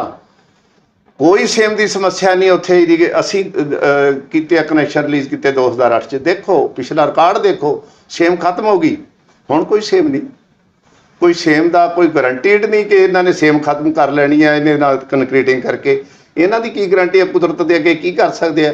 ਇਹੀ ਕੰਕਰੀਟਿੰਗ ਨਹਿਰ ਜੇ ਟੁੱਟ ਗਈ ਮੁੜ ਕੇ ਤੁਹਾਡੇ ਬੰਨੇ ਨਹੀਂ ਜਾਣੀ ਤੇ ਗੁਰੂ ਸਾਹਿਬ ਨੇ ਆਪੇ ਆਪਣਾ ਪੱਖ ਪੇਸ਼ ਕਰ ਦੇਣਾ। ਮੈਂ ਇਹ ਨਹੀਂ ਕਹਿ ਰਿਹਾ ਕਿ ਮੈਂ ਸੋਚਦਾ ਕਿ ਆਹ ਦਾ ਹੋ ਜੂ, ਪਰ ਮੇਰੀ ਇੱਕ ਅਪੀਲ ਹੈ ਕਿ ਪੀਣ ਵਾਲੇ ਪਾਣੀ ਨਾਲ ਨਾ ਖੇਡਿਆ ਜਾਵੇ। ਜਿਹੜਾ ਲੋਕੀ ਨਲਕਿਆਂ ਤੋਂ ਪਾਣੀ ਪੀਂਦੇ, ਤੁਸੀਂ ਉਹ ਵੀ ਗਲ ਘੁੱਟ ਰਹੇ ਹੋ ਪੰਜਾਬ ਦਾ। ਇਹ ਜਿਹੜੀ ਕੰਕਰੀਟਿੰਗ ਆ, ਮੈਂ ਇਹਦੇ ਮੇਰੇ ਅਨੁਸਾਰ, ਮੇਰੀ ਭਾਵਨਾ ਦੇ ਅਨੁਸਾਰ, ਮੇਰੀ ਸੋਚ ਅਨੁਸਾਰ, ਜਾਂ ਜਿੱਥੋਂ ਤੱਕ ਮੇਰੀ ਸੋਚ ਮੇਰੀ ਟੈਕਨੀਕਲ ਐਬਿਲਿਟੀ ਹੈ, ਉਸ ਅਨੁਸਾਰ ਇਹ ਜਿਹੜਾ ਫੈਸਲਾ ਕੰਕਰੀਟਿੰਗ ਦਾ ਗਲਤ। ਚਲੋ ਹੁਣ ਆਪਾਂ ਆਈਏ ਜੀ, ਜਿਹੜਾ ਇਸ਼ੂ ਵੈਸੇ ਤਾਂ ਬਣਿਆ ਪਿਆ ਸੀ 200 ਯੂਨਿਟ 300 ਯੂਨਿਟ। ਮੈਂ ਇਹਨਾਂ ਚੀਜ਼ਾਂ 'ਚ ਨਹੀਂ ਉਲਝਣਾ ਚਾਹੁੰਦਾ। ਆਪਾਂ ਕਹਿੰਦੇ ਬਿਜਲੀ ਜਿਹੜੀ ਪਾਵਰ ਆ, ਇਹ ਹੁਣ ਸਾਡਾ ਝੋਨੇ ਦਾ ਸੀਜ਼ਨ ਆ ਰਿਹਾ ਤੇ ਬਹੁਤ ਜ਼ਰੂਰੀ ਆ। ਤੇ ਉੱਤੋਂ ਗਰਮੀ ਕਰਕੇ 24 ਘੰਟੇ ਵਾਲੀ ਵੀ ਚਾਹੀਦੀ ਹੈ ਤੇ ਖੇਤਾਂ ਵਾਲੀ ਵੀ 8 ਘੰਟੇ ਚਾਹੀਦੀ। ਜਿਹੜੇ ਹਾਲਾਤ ਬਣੇ ਪਏ ਆ, ਕੀ ਤੁਹਾਨੂੰ ਲੱਗਦਾ ਹੈ ਕਿ ਇਹ ਜਿੰਨੀ ਮੰਗ ਹੋਊਗੀ ਉਹਦੀ ਪੂਰਤੀ ਹੋ ਜੂਗੀ? ਦੇਖੋ, ਜਿਹੜੀ ਬਿਜਲੀ ਹੈ ਇਹ ਜੀਵਨ ਦਾ ਮੁੱਖ ਅੰਗ ਬਣ ਚੁੱਕੀ ਹੈ। ਜੀ ਜੀ। ਪੰਜਾਬ ਦੀ ਸਥਿਤੀ ਬਾਕੀ ਸਟੇਟਾਂ ਨਾਲੋਂ, ਹਰਿਆਣੇ ਨਾਲੋਂ ਵੀ ਥੋੜੀ ਜੀ ਡਿਫਰੈਂਟ ਹੈ। ਮੈਨੂੰ ਯਾਦ ਹੈ ਕਿ ਜਦੋਂ ਪਾਵਰ ਦੀ ਸਕੇਅਰਸਿਟੀ ਸੀ 2008 ਤੋਂ ਲੈ ਕੇ 10 ਤੱਕ, ਜਦੋਂ ਕਿ ਥਰਮਲ ਨਹੀਂ ਸੀ ਆਏ, ਉਦੋਂ ਸਾਨੂੰ ਇੱਕ ਸਪੈਸ਼ਲ ਇੰਸਟਰਕਸ਼ਨਾਂ ਸੀ ਕਿ ਸਾਡਾ ਜਿਹੜਾ ਬਾਰਡਰ ਏਰੀਆ ਹੈ, ਗੁਰਦਾਸਪੁਰ ਤੋਂ ਲੈ ਕੇ ਇਹ ਫਿਰੋਜ਼ਪੁਰ ਸਾਈਡ, ਅੰਮ੍ਰਿਤਸਰ ਸਾਈਡ, ਸਾਰਾ ਇੱਥੇ ਜਿਹੜੀਆਂ ਰਾਤ ਦੀਆਂ ਲਾਈਟਾਂ ਜਗਦੀਆਂ ਨੇ ਉਹਨਾਂ ਨੂੰ ਪਾਵਰ ਕੱਟ ਨਹੀਂ ਲਾਉਣੀ। ਵੈਲ, ਕਿਉਂਕਿ ਇੰਟਰਨੈਸ਼ਨਲ ਬਾਰਡਰ ਆ, ਉੱਥੇ ਲਾਈਟ ਚਾਹੀਦੀ ਸੀ। ਸਾਡੇ ਕੋਲੇ ਬਿਜਲੀ ਹੋਵੇ ਨਾ ਹੋਵੇ, ਸਾਨੂੰ ਹਦਾਇਤ ਸੀ ਕਿ ਉੱਥੇ ਰਾਤ ਦੀ ਕੱਟ ਨਹੀਂ ਲੱਗਣੀ। ਵੈਲ ਠੀਕ ਹੈ। ਫਿਰ ਜਿਹੜੇ ਆਲ ਅਲੋਂਗ ਬਾਰਡਰ ਫੈਂਸਿੰਗ ਹੋਈ ਹੈ, ਜਿਹਦੇ ਕਿ ਕਿਸਾਨ ਦੂਸਰੀ ਪਾਰ ਖੇਤੀ ਕਰਦੇ ਆ, ਉਹਨਾਂ ਨੇ ਜਿਹੜੀ ਖੇਤੀ ਕਰਨੀ ਹੈ ਇਸ ਸਮੇਂ ਦੌਰਾਨ, ਝੋਨੇ ਦੇ ਸਮੇਂ ਦੌਰਾਨ, ਉਹਨਾਂ ਦੇ ਵੀ ਜਿਹੜੇ ਗੇਟ ਆ 9 ਤੋਂ 5 ਖੁੱਲ੍ਹਦੇ ਸੀ, ਉਹਨਾਂ ਨੂੰ ਬਿਜਲੀ ਦੇਣੀ ਸੀ ਜੀ। ਜਦੋਂ ਕਿ ਪੰਜਾਬ 'ਚ ਬਾਕੀ ਕਿਸਾਨਾਂ ਨੂੰ ਰਾਤ ਦੇ ਟਾਈਮ ਵੀ ਸ਼ਿਫਟਾਂ 'ਚ ਦਿੱਤੀ ਜਾ ਸਕਦੀ, ਪਰ ਉੱਥੇ ਨਹੀਂ ਦਿੱਤੀ ਜਾ ਸਕਦੀ, ਕਿਉਂਕਿ ਇੰਟਰਨੈਸ਼ਨਲ ਬਾਰਡਰ ਦੇ ਨਾਲ ਸਾਡੇ ਕੋਲੇ ਛਾਉਣੀਆਂ ਨੇ, ਆਰਮੀ ਦੀਆਂ ਛਾਉਣੀਆਂ ਨੇ, BSF ਹੈ, CRPF ਦੇ ਕੇਂਦਰ ਨੇ, ਜਾਂ ਜਿਸ ਤਰ੍ਹਾਂ ਰੇਲਵੇਜ਼ ਦੀਆਂ ਇਸ ਤਰ੍ਹਾਂ ਦੀਆਂ ਐਸੈਂਸ਼ੀਅਲ ਸਰਵਿਸਿਜ਼ ਲਈ ਵੀ ਅਸੀਂ ਕੱਟ ਦੇਣੀ ਸੀ। ਇਹ ਜਿਹੜੀ ਮੰਗ ਹੈ, ਇਹ ਮੰਗ ਗਵਰਨਮੈਂਟ ਨੂੰ ਸੈਂਟਰਲ ਪੂਲ 'ਚੋਂ ਸਾਨੂੰ ਦੇਣੀ ਅਤਿਅੰਤ ਜ਼ਰੂਰੀ ਹੈਗੀ ਹੈ। ਸਾਨੂੰ ਬੇਸ਼ੱਕ ਕੋਟਾ ਅਲਾਟ ਹੈ ਸੈਂਟਰਲ ਗਵਰਨਮੈਂਟ ਦਾ, ਪਰ ਇਹ ਕੋਟੇ ਤੋਂ ਬਾਹਰ ਚੀਜ਼ ਹੋਣੀ ਚਾਹੀਦੀ, ਕਿਉਂਕਿ ਇੰਟਰਨੈਸ਼ਨਲ ਬਾਰਡਰ ਦੇ ਨਾਲ ਜਿੰਨੀ ਵੀ ਸਾਡੀ ਕੰਜ਼ੰਪਸ਼ਨ ਹੈ, ਇਹ ਨੈਸ਼ਨਲ ਲੈਵਲ ਦੀ ਕੰਜ਼ੰਪਸ਼ਨ ਸਮਝ ਕੇ ਇਹਨੂੰ ਦੇਣੀ ਚਾਹੀਦੀ ਹੈ। ਪੰਜਾਬ ਸਿਰ ਭਾਰ ਨਾ ਪਵੇ ਇਹਦਾ, ਪੰਜਾਬ ਸਿਰ ਇਹਦੇ ਤਾਂ ਹਾਂ ਠੀਕ ਹੈ, ਉਹ ਬਿੱਲ ਦਿੰਦੇ ਆ, ਬਿੱਲ ਅਸੀਂ ਲੈਂਦੇ ਆ, ਬਟ ਇਹ ਜਿਹੜਾ ਕੋਟਾ ਹੈ, ਜਿਵੇਂ ਹੁਣ ਅਸੀਂ ਮਹਿੰਗੀ ਬਿਜਲੀ ਲਵਾਂਗੇ, ਜਿਸ ਤਰ੍ਹਾਂ ਤੁਸੀਂ ਕਿਹਾ ਹੁਣ ਇਹਦੀ ਲੋੜ ਪਊਗੀ, ਖਰੀਦੂਗੀ ਪੰਜਾਬ ਸਰਕਾਰ, ਬਟ ਨਾਲ ਦੀ ਨਾਲ ਸਾਡੀ ਨੈਸੈਸਿਟੀ ਹੈ ਕਿ ਉਹ ਇੰਟਰਨੈਸ਼ਨਲ ਬਾਰਡਰ ਦੇ ਨਾਲ ਜਿਹੜੀ ਅਸੀਂ ਦੇਣੀ ਬਿਜਲੀ ਹੈ। ਵੈਲ ਅਸੀਂ ਚਾਹੁੰਦੇ ਹਾਂ ਕਿ ਦੇਣੀ ਆ, ਅਸੀਂ ਦਿੱਤੀ ਹੈ, ਪਰ ਉਹਦੇ ਲਈ ਸੈਂਟਰ ਸਰਕਾਰ ਨੂੰ ਸਾਨੂੰ ਇਹ ਸਪੈਸ਼ਲ ਕੋਟਾ ਵਧਾਇਆ ਜਾਵੇ, ਔਰ ਇਹ ਸਾਨੂੰ ਹਾਈਡਰੋ 'ਚੋਂ ਦੇਣਾ ਚਾਹੀਦਾ ਹੈ। ਜਿਵੇਂ ਭਾਖੜੇ ਦੀ ਬਿਜਲੀ ਹੈ, ਇਹਦੀ ਸਾਰੀ ਕਾਸਟ 37 ਪੈਸੇ ਯੂਨਿਟ ਹੈ, ਜੋ ਕਿ ਥਰਮਲਾਂ ਦੀ 2 ਰੁਪਏ ਦੇ ਲਾਗੇ ਛਾਗੇ ਆ। ਇਸ ਕਰਕੇ ਸਾਨੂੰ ਜਿਹੜੀ ਹਾਈਡਲ ਪਾਵਰ ਹੈ, ਸਸਤੀ ਪਾਵਰ ਇੰਟਰਨੈਸ਼ਨਲ ਬਾਰਡਰ ਦੇ ਨਾਲ ਸਾਨੂੰ ਪੰਜਾਬ ਨੂੰ ਐਲੋਕੇਟ ਕਰਨ, ਮੇਰੀ ਅਪੀਲ ਹੈ। ਮੰਗ ਵੀ ਮੈਂ ਕੀਤੀ ਸੀ, ਪਰ ਉਸ ਸਮੇਂ ਦੌਰਾਨ ਇਹ ਤੁਸੀਂ ਮੇਰੇ ਦੁੱਖ ਦੀ ਰਾਤ 'ਤੇ ਹੱਥ ਧਰ ਲਿਆ। ਮੈਂ ਉਹੀ ਜਿਹੜਾ ਕੋਈ 12 ਸਾਲ ਦਾ ਮੇਰਾ ਪੁਰਾਣਾ ਸੀ, ਕੋਈ ਮੈਂ ਮੰਗ ਉਠਾਈ ਸੀ ਸੈਂਟਰ ਕੋਲੇ ਵੀ ਦੇਖੋ ਜੀ ਸਾਨੂੰ ਇਹ ਸੈਂਟਰਲ ਪੂਲ 'ਚੋਂ ਦਿਓ ਤੇ ਸਾਨੂੰ ਹਾਈਡਲ ਪਾਵਰ ਦਿਓ, ਜਾਂ ਜਿਸ ਤਰ੍ਹਾਂ ਨੈਸ਼ਨਲ ਹਾਈਡਰੋ ਪਾਵਰ ਕਾਰਪੋਰੇਸ਼ਨ ਤੋਂ ਦਿਓ, ਜਾਂ ਜਿਸ ਤਰ੍ਹਾਂ ਵੀ ਉਹ ਠੀਕ ਸਮਝਦੇ ਆ, ਉਹ ਜ਼ਰੂਰੀ ਹੈ। ਮੇਰਾ ਫਿਰ ਉਹੀ ਸਵਾਲ ਸੀਗਾ ਕਿ ਵੀ ਇਹ ਪੂਰੀ ਕਰ ਪਾਉਣਗੇ ਡਿਮਾਂਡ, ਕਿਉਂਕਿ ਜਿਵੇਂ ਆਪਾਂ ਵੀ ਨੇ 8 ਘੰਟੇ ਜੋ ਅੱਧਾ ਘੰਟਾ ਆ ਗਈ, ਮਗਰੋਂ ਉਹੀ ਮੈਸੇਜ ਆ ਜਾਂਦਾ ਜੀ ਰਿਪੀਟ ਤੇ ਹੀ ਪਾਵਰ ਕੱਟ, ਫਿਰ 10 ਮਿੰਟ ਆਈ ਜੀ ਪਾਵਰ ਕੱਟ। ਹਜੇ ਤਾਂ ਪੀਕ ਆਉਣਾ ਹੈ ਜਿਹੜਾ ਆਪਾਂ ਕਹੀਏ ਕੰਜ਼ੰਪਸ਼ਨ ਦਾ। ਤੇ ਦੇਖੋ ਇਹਦੇ 'ਚ ਜਿਹੜੀ ਹੈ ਨਾ, ਕੁਦਰਤ 'ਤੇ ਬਹੁਤ ਸਮੇਂ 'ਤੇ ਨਿਰਭਰ ਕਰਦਾ ਹੁੰਦਾ ਹੈ, ਕਲਾਈਮੈਟਿਕ ਕੰਡੀਸ਼ਨ 'ਤੇ ਨਿਰਭਰ ਕਰਦਾ ਹੁੰਦਾ ਹੈ। ਜੇ ਬਾਰਿਸ਼ ਹੋ ਜੇ ਤਾਂ ਟਿਊਬਵੈੱਲ ਲੋਡ ਵੀ ਘੱਟ ਜਾਂਦਾ ਹੈ ਅਤੇ AC ਲੋਡ ਵੀ ਘੱਟ ਜਾਂਦਾ ਹੈ। ਜੇ ਨਾ ਪਵੇ ਬਾਰਿਸ਼ਾਂ, ਡਰਾਟ ਆ ਜੇ, ਫਿਰ ਉਹ ਬਹੁਤ ਜ਼ਰੂਰੀ ਹੈ। ਇਸ ਲਈ ਮੈਂ ਇੱਕ ਬੜਾ ਉਚੇਚੇ ਤੌਰ 'ਤੇ ਪੰਜਾਬ ਸਰਕਾਰ ਨੂੰ ਅਪੀਲ ਕਰਨਾ ਚਾਹੁੰਦਾ ਕਿ ਆਪਣੇ ਜਿਹੜੇ ਜਨਰੇਸ਼ਨ ਸੋਰਸਿਸ ਅਟਮੋਸਟ ਇੰਪੋਰਟੈਂਟ ਨੇ, ਕਿਉਂਕਿ ਡਰਾਟ ਦੀਆਂ ਕੰਡੀਸ਼ਨਾਂ ਵਿੱਚ ਮੰਨ ਲਓ ਆਲ ਇੰਡੀਆ ਲੈਵਲ 'ਤੇ ਡਰਾਟ ਆ ਗਿਆ, ਭਾਵ ਸੰਕਟ ਆ ਗਿਆ ਕਿ ਬਾਰਿਸ਼ਾਂ ਨਹੀਂ ਹੁੰਦੀਆਂ, ਬਿਜਲੀ ਦੀ ਡਿਮਾਂਡ ਵੱਧ ਗਈ। ਬੇਸ਼ੱਕ ਪੰਜਾਬ ਸਰਕਾਰ ਨੇ ਪਹਿਲਾਂ ਹੀ ਐਗਰੀਮੈਂਟ ਕੀਤੇ ਆ, ਸਦਰਨ ਸਟੇਟਸ ਜਿਹੜੀਆਂ ਸਾਡੀਆਂ ਨੇ ਉਸ ਦਾ ਤੋਂ ਅਸੀਂ ਐਗਰੀਮੈਂਟ ਕੀਤੇ ਹੋਏ ਆ ਵੀ ਸਾਨੂੰ ਪਾਵਰ ਦੇਣਗੇ, ਪਰ ਸਾਡੀ ਇੱਕ ਬੜੀ ਅਬਰਿਡ ਕੰਡੀਸ਼ਨ ਆਫ ਸਪਲਾਈ ਲਾ ਲਓ, ਜਾਂ ਸਾਡੇ ਫੋਰਸ ਮੇਜਰ ਹੁੰਦਾ ਹੈ ਕਿ ਜਿਸ ਸਟੇਟ ਵਿੱਚ ਡਰਾਟ ਆ ਗਿਆ, ਉਹ ਸਟੇਟ ਦੀ ਬੇਸ਼ੱਕ ਐਗਰੀਡ ਹੈ ਕਿ ਉਹਨੇ ਪਾਵਰ ਮੰਨ ਲਓ ਆਂਧਰਾ ਦੇ ਆ, ਉੱਥੇ ਡਰਾਟ ਆ ਗਿਆ, ਸਾਨੂੰ ਕੋਈ ਪ੍ਰਾਈਵੇਟ ਪਲੇਅਰ ਨੇ ਪੰਜਾਬ ਨੂੰ ਦੇਣੀ ਆ ਬਿਜਲੀ, ਜੇ ਉੱਥੇ ਡਰਾਟ ਆ ਗਿਆ ਬਿਜਲੀ ਨਹੀਂ ਦੇ ਸਕਦਾ ਜੀ, ਉਹ ਰੱਦ ਆ ਸਮਝੌਤੇ।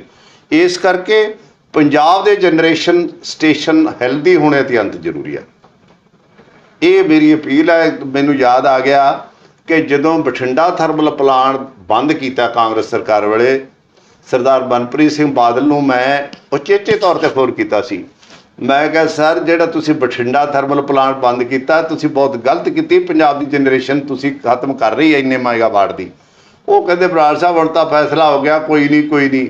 ਮੈਂ ਕਿਹਾ ਮੈਂ ਤਾਂ ਇੱਕ ਹਾਂ ਦਾ ਨਾਰਾ ਮਾਰਿਆ ਜਿਹੜਾ ਮਲੇਰਕੋਟਲੇ ਨਵਾਬ ਨੇ ਸਰਹੰਦ 'ਚ ਮਾਰਿਆ ਸੀ, ਮੇਰਾ ਫਰਜ਼ ਸੀ, ਮੈਂ ਹਾਂ ਦਾ ਨਾਰਾ ਮਾਰਿਆ। ਪਲੀਜ਼ ਮੇਰਾ ਰਿਕਾਰਡ ਕਰ ਲਓ। ਔਰ ਅੱਜ ਸਰਕਾਰ ਨੂੰ ਮੈਂ ਅਪੀਲ ਕਰਦਾ ਕਿ ਪਲੈਨਿੰਗ ਕਰੋ ਪੰਜਾਬ ਦੀ ਫਿਊਚਰ ਜਨਰੇਸ਼ਨ ਲਈ, ਪਾਵਰ ਜਨਰੇਸ਼ਨ ਲਈ। ਮੈਨੂੰ ਯਾਦ ਹੈ ਕਿ ਅੱਜ ਤੋਂ ਕੋਈ 12 ਸਾਲ ਪਹਿਲਾਂ ਜਿੱਥੇ ਅਸੀਂ ਕਹਿੰਦੇ ਹਾਂ ਕਿ ਕੋਲੇ ਦੀ ਬਿਜਲੀ ਮਹਿੰਗੀ ਹੈ ਜੀ, ਉੱਥੇ ਸੈਂਟਰ ਦੀਆਂ ਡੇ ਟੂ ਡੇ ਸਕੀਮਾਂ ਆਉਂਦੀਆਂ ਨੇ। ਇਹ ਪੰਜਾਬ ਸਰਕਾਰ ਨੇ ਦੇਖਣਾ ਹੁੰਦਾ ਹੈ, ਜਾਂ ਸਰਕਾਰਾਂ ਨੇ ਦੇਖਣਾ ਹੁੰਦਾ ਹੈ, ਜਾਂ ਸੈਂਟਰ ਦੀਆਂ ਸਰਕਾਰਾਂ ਨੇ ਦੇਖਣਾ ਹੁੰਦਾ ਕਿ ਪੰਜਾਬ 'ਚ ਕੰਜ਼ੰਪਸ਼ਨ ਵੱਧ ਰਹੀ ਹੈ, ਪੰਜਾਬ 'ਚ ਜਿਹੜਾ ਇਹਦਾ ਨੈਸੈਸਿਟੀ ਹੈ, ਡਰਾਟ ਲੈਵਲ ਇਸ ਸਮੇਂ ਦੌਰਾਨ ਆਇਆ ਇਸ ਤਰ੍ਹਾਂ, ਅਤੇ ਸਾਨੂੰ ਫਿਊਚਰ ਜਨਰੇਸ਼ਨ ਸੈਂਟਰਲ ਸੈਕਟਰ 'ਚੋਂ ਦੇਣ ਜਾਂ ਜਿਸ ਤਰ੍ਹਾਂ ਮਰਜ਼ੀ ਦੇਣ। ਸਾਡੀ ਜਿਹੜੀ ਫਿਊਚਰ ਜਨਰੇਸ਼ਨ 'ਚ ਸਾਡਾ ਜਿਵੇਂ ਹਾਈਡਲਾਂ 'ਚ ਕੋਈ ਆਉਂਦਾ ਹੈ, ਬਾਹਰਲੀਆਂ ਸਟੇਟਾਂ 'ਚ ਹਾਈਡਲ ਪਲਾਂਟ ਲੱਗ ਰਹੇ ਆ, ਉਹਦੇ 'ਚ ਸਾਨੂੰ ਸਾਡੀ ਹਿੱਸੇਦਾਰੀ ਹੋਵੇ, ਜਾਂ ਪੰਜਾਬ ਵਿੱਚ ਓਨ ਜਨਰੇਸ਼ਨ 'ਚ ਜਿਸ ਤਰ੍ਹਾਂ ਗੈਸ ਬੇਸਡ ਪਲਾਂਟ ਆ ਜਾਣ, ਜਾਂ ਕੋਈ ਜਿਸ ਤਰ੍ਹਾਂ ਹੋਰ ਸਮਝਦੇ, ਮੈਂ ਉਹ ਆਪਣੇ ਮੂੰਹੋਂ ਤਾਂ ਨਹੀਂ ਕਹਿਣਾ ਚਾਹੁੰਦਾ, ਆ ਰਹੀ ਆ ਮੇਰੇ ਮਨ 'ਚ ਜਿਹੜੀ ਗੈਸ ਬੇਸਡ ਪਲਾਂਟਸ ਹੈ। 2009-10 'ਚ ਵੀ ਪ੍ਰਪੋਜ਼ਲ ਆਈਆਂ ਸੀ ਕਿ 1000 ਮੈਗਾਵਾਟ ਲੱਗਣ ਦੇ ਕਰੀਬ ਦੀ ਕੋਈ ਪ੍ਰਪੋਜ਼ਲ ਆ ਰਹੀ ਸੀ। ਬਠਿੰਡਾ ਜਿੱਥੇ ਕਿ ਥਰਮਲ ਬੰਦ ਕੀਤਾ ਗਿਆ ਹੈ, ਉੱਥੇ ਸਾਰੀਆਂ ਕਲੀਅਰੈਂਸਿਸ ਅਵੇਲੇਬਲ ਨੇ, ਉੱਥੇ ਸਾਈਟਾਂ ਅਵੇਲੇਬਲ ਨੇ, ਉੱਥੇ ਕੋਈ ਪਲਾਂਟ ਆ ਸਕਦਾ ਜਨਰੇਸ਼ਨ ਪਲਾਂਟ, ਜਿਹਦਾ ਜ਼ਰੂਰੀ ਨਹੀਂ ਉਹ ਕੋਲ ਪਲਾਂਟ ਹੀ ਹੋਵੇ। ਕੋਈ ਫਿਊਚਰ ਜਨਰੇਸ਼ਨ ਦਾ ਜ਼ਰੂਰ ਖਿਆਲ ਕੀਤਾ ਜਾਵੇ। ਸਾਥੀ ਦੂਜਿਆਂ 'ਤੇ ਨਿਰਭਰ ਨਾ ਕਰੀਏ, ਪ੍ਰਾਈਵੇਟ ਪਲੇਅਰਾਂ 'ਤੇ ਨਿਰਭਰ ਨਾ ਕਰੀਏ। ਸਾਡੀ ਆਪਣੀ ਜਿਹੜੀ ਹੈ ਗਵਰਨਮੈਂਟ ਦੀ ਆਪਣੀ ਜਨਰੇਸ਼ਨ ਪਾਲਿਸੀ ਦੇ ਤਹਿਤ ਕੋਈ ਜਨਰੇਸ਼ਨ ਜ਼ਰੂਰ ਫਿਊਚਰ ਪਲਾਨ ਕੀਤੀ ਜਾਵੇ, ਮੇਰੀ ਅਪੀਲ ਹੈ। ਮੈਂ ਜੀ, ਮੈਨੂੰ ਪਤਾ ਤੁਹਾਡਾ ਟਾਈਮ ਹੋ ਗਿਆ ਗੁਰੂ ਘਰ ਜਾਣ ਵਾਲਾ, ਮੈਂ ਨੋਟ ਕਰੀ ਬੈਠਾ ਸੀ 4 ਵਜ ਗਈ। ਮੇਰੇ ਕਲਾਸ ਸਿਰਫ 1 ਮਿੰਟ ਦਾ ਜੀ, 2 ਮਿੰਟ ਦਾ ਸ਼ੁਰੂ ਹੋ ਗਿਆ। ਮੈਂ 4 ਵਜੇ ਥੋੜਾ ਗੁਰੂ ਵੱਲੋਂ ਮੇਰੀ ਮੈਂ 4 ਤੋਂ 5 ਉਹਦੇ ਕਹਿਣ ਨੂੰ ਮੈਂ ਤੁਹਾਡਾ ਕਹਿਣਾ ਨਹੀਂ ਛੱਡਣਾ, ਮੈਂ ਤਾਂ ਹਰ ਹਫ਼ਤੇ ਆ ਜਾਇਆ ਕਰਨਾ। ਪਰ ਮੇਰਾ ਕਲਾਸ ਸੀਗਾ ਕਿ ਚਾਹੇ ਮੈਂ ਨਾਂ ਨਹੀਂ ਲੈਂਦਾ, ਚਾਹੇ ਪਹਿਲੀ ਸਰਕਾਰ, ਚਾਹੇ ਉਦੋਂ ਬਾਅਦ ਵਾਲੀ, ਚਾਹੇ ਹੋਣ ਵਾਲੀ, ਤਿੰਨ ਨਹੀਂ ਹੈਗੀ। ਇੱਕ ਲੋਕਾਂ ਨੂੰ ਹਰ ਵਾਰੀ ਉਹ ਕਹਿ ਦਿੰਦੇ ਆ ਕਿ ਇਹਨਾਂ ਨੇ ਮਹਿੰਗੇ ਸਮਝੌਤੇ ਕੀਤੇ ਸੀ, ਅਸੀਂ ਰੱਦ ਕਰ ਦਿਆਂਗੇ। ਦੂਜਾ ਕਹਿੰਦਾ ਅਸੀਂ ਰੱਦ ਕਰਤੇ, ਉਹ ਤੀਜਾ ਕਹਿੰਦਾ ਇਹਨਾਂ ਤੋਂ ਹੋਏ ਹੀ ਨਹੀਂ। ਅਸਲ ਇਹ ਹੋ ਸਕਦੇ ਆ ਜਾਂ ਨਹੀਂ ਹੋ ਸਕਦੇ ਜਿਹੜੀ ਮਹਿੰਗੀ ਬਿਜਲੀ ਖਰੀਦ ਵਾਲੇ? ਦੇਖੋ, ਇਹ ਸਾਰੇ ਪੋਲੀਟੀਕਲ ਇਸ਼ੂਜ਼ ਨੇ। ਇਹ ਇੱਕ ਮੈਂ ਕਿਸੇ ਪੋਲੀਟੀਕਲ ਪਾਰਟੀ ਨੂੰ ਬਲੇਮ ਕਰਾਂ ਨਾ ਕਰਾਂ, ਇਹ ਪੋਲੀਟੀਕਲ ਪਾਰਟੀਆਂ ਦਾ ਕੰਮ ਆ ਵੀ ਆਹ ਕਹਿੰਦਾ।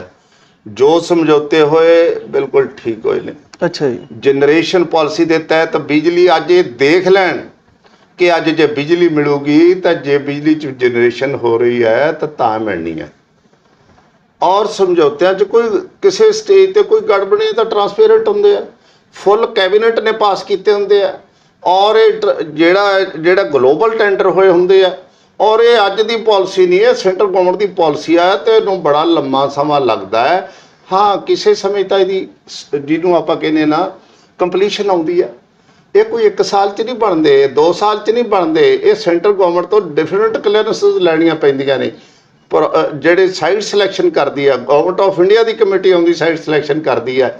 ਔਰ ਜਿੰਨੀ ਵੀ ਪਾਲਿਸੀ ਦਾ ਗਵਰਨਮੈਂਟ ਆਫ ਇੰਡੀਆ ਦਾ, ਸਟੇਟ ਗਵਰਨਮੈਂਟ ਦਾ, ਇਹ ਜਾਣੀ ਇੱਕ ਲੌਂਗ ਪ੍ਰੋਸੈਸ ਹੈ ਜਿਹੜਾ ਕਿ ਕੰਪਲੀਸ਼ਨ ਅਕਾਲੀ ਸਰਕਾਰ ਵੇਲੇ ਹੋਇਆ, ਔਰ ਕੋਈ ਮਾੜਾ ਨਹੀਂ ਹੋਇਆ। ਔਰ ਜਨਰੇਸ਼ਨ ਹੋਈ ਹੈ, ਠੀਕ ਹੋਈ ਹੈ। ਇਹ ਪੋਲੀਟੀਕਲ ਪਾਰਟੀਆਂ ਲਾ ਕਰਦੀਆਂ, ਇਹਨਾਂ ਦਾ ਨਹੀਂ ਕਰਨਾ ਬਣਦਾ। ਜਿੱਥੇ ਪੰਜਾਬ ਦੀ ਪ੍ਰੋਗਰੈਸ ਆ, ਰੱਬ ਦੇ ਵਾਸਤੇ ਪੰਜਾਬ ਨੂੰ ਪ੍ਰੋਗਰੈਸਿਵ ਸਟੇਟ ਰਹਿਣ ਦਿਓ, ਪੰਜਾਬ ਨੂੰ ਡੈਮੇਜਿੰਗ ਸਟੇਟ ਨਾ ਹੋਵੇ। ਜਿਹੜਾ ਕੋਈ ਕਵੇ Punjab is a progressive state, ਇਹਦੇ 'ਚ ਜਨਰੇਸ਼ਨ ਹੋਈ ਆ, ਵੈਲ ਹੋਈ ਹੈ। ਕਿਤੇ ਕੋਈ ਦੇਖੋ, ਕਿਤੇ ਕੋਈ ਇਹ ਨਹੀਂ ਕਹਿ ਸਕਦਾ ਕਿ ਇਹ ਗਲਤ ਹੋਇਆ। ਕਹਿਣ ਵਾਲੇ ਜੋ ਮਰਜ਼ੀ ਕਹਿਣ, ਉਹਨਾਂ ਨੂੰ ਮੁਬਾਰਕ, ਉਹਨਾਂ ਨੂੰ ਮੈਂ ਕੋਈ ਕਿੰਤੂ ਨਹੀਂ ਕਰਦਾ, ਕਿਉਂਕਿ ਉਹਨਾਂ ਨੂੰ ਇਸ ਕਰਕੇ ਮੁਬਾਰਕ ਹੈ, ਘੱਟੋ ਘੱਟ ਉਹਨਾਂ ਨੂੰ ਬੋਲਣ ਲਈ ਕੋਈ ਮੌਕਾ ਮਿਲ ਗਿਆ, ਕੋਈ ਉਹਨਾਂ ਨੂੰ ਬੋਲਣ ਲਈ ਗੱਲ ਮਿਲ ਗਈ। ਕੀ ਗੱਲ ਦਾ ਬੇਸ ਹੈ ਕੀ ਨਹੀਂ ਬੇਸ, ਇਹਦੇ ਤੇ ਮੈਂ ਕੋਈ ਕਿੰਤੂ ਨਹੀਂ ਕਰਦਾ। ਪਰ ਹਾਂ, ਇੱਕ ਗੱਲ ਜ਼ਰੂਰ ਕਲੀਅਰ ਹੈ ਕਿ ਕੋਈ ਸਮਝੌਤਿਆਂ 'ਚ ਗੜਬੜ ਨਹੀਂ ਸੀ ਹੋਈ। ਟਰਾਂਸਪੇਰੈਂਟ ਹੋਇਆ, ਰਤੜਾ ਸਾਹਿਬ ਤੋਂ ਸ਼ੁਰੂ ਹੋਏ। ਉਦੋਂ ਵੀ ਪਹਿਲਾਂ ਰਤੜਾ ਸਾਹਿਬ ਲੰਮਾ ਸਮਾਂ ਚੇਅਰਮੈਨ ਰਹੇ। ਪ੍ਰਿੰਸੀਪਲ ਸੈਕਟਰੀ ਪਾਵਰ ਜਿਹੜੇ ਸੁਰੇਸ਼ ਕੁਮਾਰ ਸੀ, ਇੰਟੈਲੀਜੈਂਟ ਅਫੀਸਰ ਸਾਰੇ ਸੀਗੇ। ਸਾਰੇ ਨੇ ਥਰੈਡ ਪੇਅਰ ਡਿਸਕਸ਼ਨ ਦੀ ਜਿਹੜੀ ਪੰਜਾਬ ਗਵਰਨਮੈਂਟ ਦੀ ਫੁੱਲ ਕੈਬਨਿਟ 'ਚ ਡਿਸਾਈਡ ਹੁੰਦਾ। ਕੋਈ ਫੈਸਲੇ ਕੋਈ ਹੋਣੇ ਹੁੰਦੇ ਆ, ਭਾਵੇਂ ਅੱਜ ਦੀ ਕੈਬਨਿਟ ਹੋਊਗੀ ਜਾਂ ਫਿਊਚਰ 'ਚ ਕੋਈ ਆਊਗੀ ਜਾਂ ਪਾਸਟ 'ਚ ਹੋਈ ਹੈ। ਕੋਈ ਘਰੇ ਬੈਠ ਕੇ ਨਹੀਂ ਕਰ ਸਕਦਾ ਫੈਸਲੇ, ਇਹ ਕੈਬਨਿਟ 'ਚ ਟਰਾਂਸਪੇਰੈਂਟ ਫੈਸਲੇ ਹੁੰਦੇ ਆ। ਮੇਰੀ ਅਪੀਲ ਹੈ ਕਿ ਇਹਨਾਂ ਦਾ ਖਹਿੜਾ ਛੱਡੋ, ਪੰਜਾਬ ਦੀ ਡਿਵੈਲਪਮੈਂਟ ਵਾਲੇ ਪਾਸੇ ਧਿਆਨ ਦੇਈਏ। ਔਰ ਜਿਹੜੀ ਹੈ ਮੇਰੀ ਅਪੀਲ ਹੈ ਕਿ ਫਿਊਚਰ ਜਨਰੇਸ਼ਨ ਦਾ ਜ਼ਰੂਰ ਖਿਆਲ ਕਰੋ। ਐਵੇਂ ਛੋਟੇ ਸੋਲਰ ਪਲਾਂਟਾਂ ਨਾਲ ਨਹੀਂ ਪੂਰੀ ਹੋਣੀ, ਇਹਦੀ ਕੋਈ ਬਿਗ ਜਨਰੇਸ਼ਨ ਲਿਆਉਣੀ ਚਾਹੀਦੀ, ਤਾਂ ਕਿ ਇੰਡਸਟਰੀ ਨੂੰ ਵੀ ਇਹ ਹੋਵੇ ਕਿ ਹਾਂ ਇੱਥੇ ਇਨਸ਼ੋਰਡ ਸਪਲਾਈ ਮਿਲੂਗੀ, ਪੰਜਾਬ ਦੇ ਲੋਕਾਂ ਨੂੰ ਵੀ ਰਾਹਤ ਮਿਲੇ। ਪਰ ਹਾਂ, ਇੱਕ ਗੱਲ ਜ਼ਰੂਰ ਮੈਂ ਕਹੂੰ, ਤੁਸੀਂ ਯੂਨਿਟਾਂ ਵਾਲੀ ਗੱਲ ਕੀਤੀ ਸੀ ਕਾਈਂਡਲੀ। ਹਾਂਜੀ, ਬਿਜਲੀ ਬੋਰਡ ਇੱਕ ਕਾਮਧੇਨ ਗਊ ਦੀ ਬਰਾਬਰ ਬਣ ਗਈ ਵਿਚਾਰੀ। ਗਊ ਸੈਸ ਵੀ ਇਹਦੇ ਤੇ ਲਾ ਦਿਓ। ਜੇ ਕੋਈ ਬਿਜਲੀ ਦਾ ਬਿੱਲ ਨਹੀਂ ਦਿੰਦਾ, ਉਹਨੂੰ ਕਹਿ ਦਿਓ ਨਾ ਕੱਟਿਓ ਨਾ। ਪਾਣੀ ਕਿੱਥੋਂ ਇਹ ਪੂਰਤੀ ਕਰਨੀ ਆ? ਬਿਜਲੀ ਬੋਰਡ ਨੂੰ ਸਾਹ ਵੀ ਆਉਣੇ ਚਾਹੀਦੇ ਆ। ਇਹਨੂੰ ਇਨਕਮ ਤਾਂ ਬਿਜਲੀ ਵੇਚੂਗਾ ਤਾਂ ਉਸੇ ਤੋਂ ਹੀ ਹੋਣੇ, ਆਪਦੇ ਖਰਚੇ ਚਲਾਉਣੇ। ਇਸ ਕਰਕੇ ਮੇਰੀ ਪੰਜਾਬ ਸਰਕਾਰ ਨੂੰ ਅਪੀਲ ਹੈ ਕਿ ਬਿਜਲੀ ਬੋਰਡ ਨੂੰ, ਜੋ ਉਦੋਂ ਸਾਡੇ ਸਮੇਂ ਬਿਜਲੀ ਬੋਰਡ ਸੀ, ਹੁਣ ਟਰਾਂਸਕੋ ਤੇ power state power corporation limited ਹੈ, ਇਹਨਾਂ ਨੂੰ ਜ਼ਰੂਰ ਹੀ ਪੈਟ ਕੀਤਾ ਜਾਵੇ। ਬਹੁਤ ਵਧੀਆ ਆਰਗੇਨਾਈਜੇਸ਼ਨ ਨੇ, ਬਹੁਤ ਵਧੀਆ ਅਫੀਸਰ ਨੇ, ਬਹੁਤ ਵਧੀਆ ਇੰਟੈਲੀਜੈਂਟ ਅਫੀਸਰ ਨੇ, ਔਰ ਇਹਨਾਂ 'ਚ ਸਮਰੱਥਾ ਕੰਮ ਕਰਨ ਦੀ। ਸਿਰਫ ਤੇ ਸਿਰਫ ਇਹਨਾਂ ਨੂੰ ਜਿਹੜਾ ਬਣਦਾ ਮਦਦ ਦੀ ਲੋੜ ਹੈ ਕਿ ਜਿੱਥੇ ਕਿਤੇ ਇਹਨਾਂ ਨੂੰ ਮਦਦ ਦੀ ਲੋੜ ਪੈਂਦੀ ਹੈ, ਡਿਸੀਜ਼ਨ ਕਰਨ ਦੀ ਲੋੜ ਪੈਂਦੀ ਹੈ, ਉਹ ਜ਼ਰੂਰ ਤਾਂ ਕਿ ਇਹਨਾਂ ਨੂੰ ਜਿਹੜੀ ਹੈਗੀ ਸਬਸਿਡੀਆਂ ਦੇ ਪੈਸੇ ਮਿਲਦੇ ਰਹਿਣ, ਇਹਨਾਂ ਨੂੰ ਜਿਹੜੇ ਹੈਗੇ ਆ ਬਕਾਇਆ ਏਰੀਅਰ ਕਿਸੇ ਵੱਲ ਆਏ ਹੋਏ ਆ ਉਹ ਮਿਲਦੇ ਰਹਿਣ। ਬਾਕੀ ਮੈਂ ਗੁੱਡ ਵਿਸ਼ਸ ਟੂ ਪੰਜਾਬ ਸਰਕਾਰ, ਗੁੱਡ ਵਿਸ਼ਸ ਟੂ ਸਾਡੇ PSPCL ਤੇ ਟਰਾਂਸਕੋ। ਪਰਮਾਤਮਾ ਇਹਨਾਂ ਨੂੰ ਚੜ੍ਹਦੀ ਕਲਾ ਬਖਸ਼ੇ। ਪੰਜਾਬ ਦੇ ਲੋਕੀ ਘੱਟੋ ਘੱਟ ਮੈਂ ਇਹ ਕਹਿ ਸਕਦਾ ਹਾਂ ਕਿ ਬਿਜਲੀ ਬੋਰਡ ਵੱਲੋਂ ਜ਼ਰੂਰ ਇਹ ਸੰਤੁਸ਼ਟ ਹੋਣ। ਮੇਰੀ ਸ਼ੁਭ ਕਾਮਨਾ। ਬਹੁਤ ਬਹੁਤ ਥੈਂਕ ਯੂ ਜੀ। ਤੇ ਮੈਨੂੰ ਤਾਂ ਪਤਾ ਨਹੀਂ ਬਈ, ਇੱਕ ਸਰੋਤਿਆਂ ਨੂੰ ਮੈਂ ਜ਼ਰੂਰ ਕਹਿਣਾ ਕਿ ਇਨਸਾਨ ਗਲਤੀਆਂ ਦਾ ਪੁਤਲਾ ਹੈ। ਬਹੁਤ ਕੁਝ ਗਲਤ ਬੋਲ ਗਿਆ ਹੋਊਗਾ, ਪਰ ਸੰਗਤ ਬਖਸ਼ਣਯੋਗ ਹੈ, ਮੈਨੂੰ ਜ਼ਰੂਰ ਬਖਸ਼ ਦੇਣਾ। ਮੇਰਾ 12 ਸਾਲ ਪਹਿਲਾਂ ਮੈਂ ਰਿਟਾਇਰ ਹੋਇਆ ਸੀ, ਜੋ ਦਿਮਾਗ 'ਚ ਰਹਿ ਗਿਆ ਉਹ ਤੁਹਾਡੇ ਨਾਲ ਸਾਂਝਾ ਕਰ ਲਿਆ। ਕਿੰਨੀਆਂ ਕਿ ਇਹਦੇ 'ਚ ਗਲਤੀਆਂ ਹੋ ਗਈਆਂ, ਕਿੰਨੀਆਂ ਫਲਤੀਆਂ, ਉਹਨੇ ਮੈਨੂੰ ਮਾਫ ਕਰ ਦੇਣਾ। ਸਾਰਿਆਂ ਦਾ ਬਹੁਤ ਬਹੁਤ ਧੰਨਵਾਦ। ਵਾਹਿਗੁਰੂ ਜੀ ਕਾ ਖਾਲਸਾ, ਵਾਹਿਗੁਰੂ ਜੀ ਕੀ ਫਤਿਹ।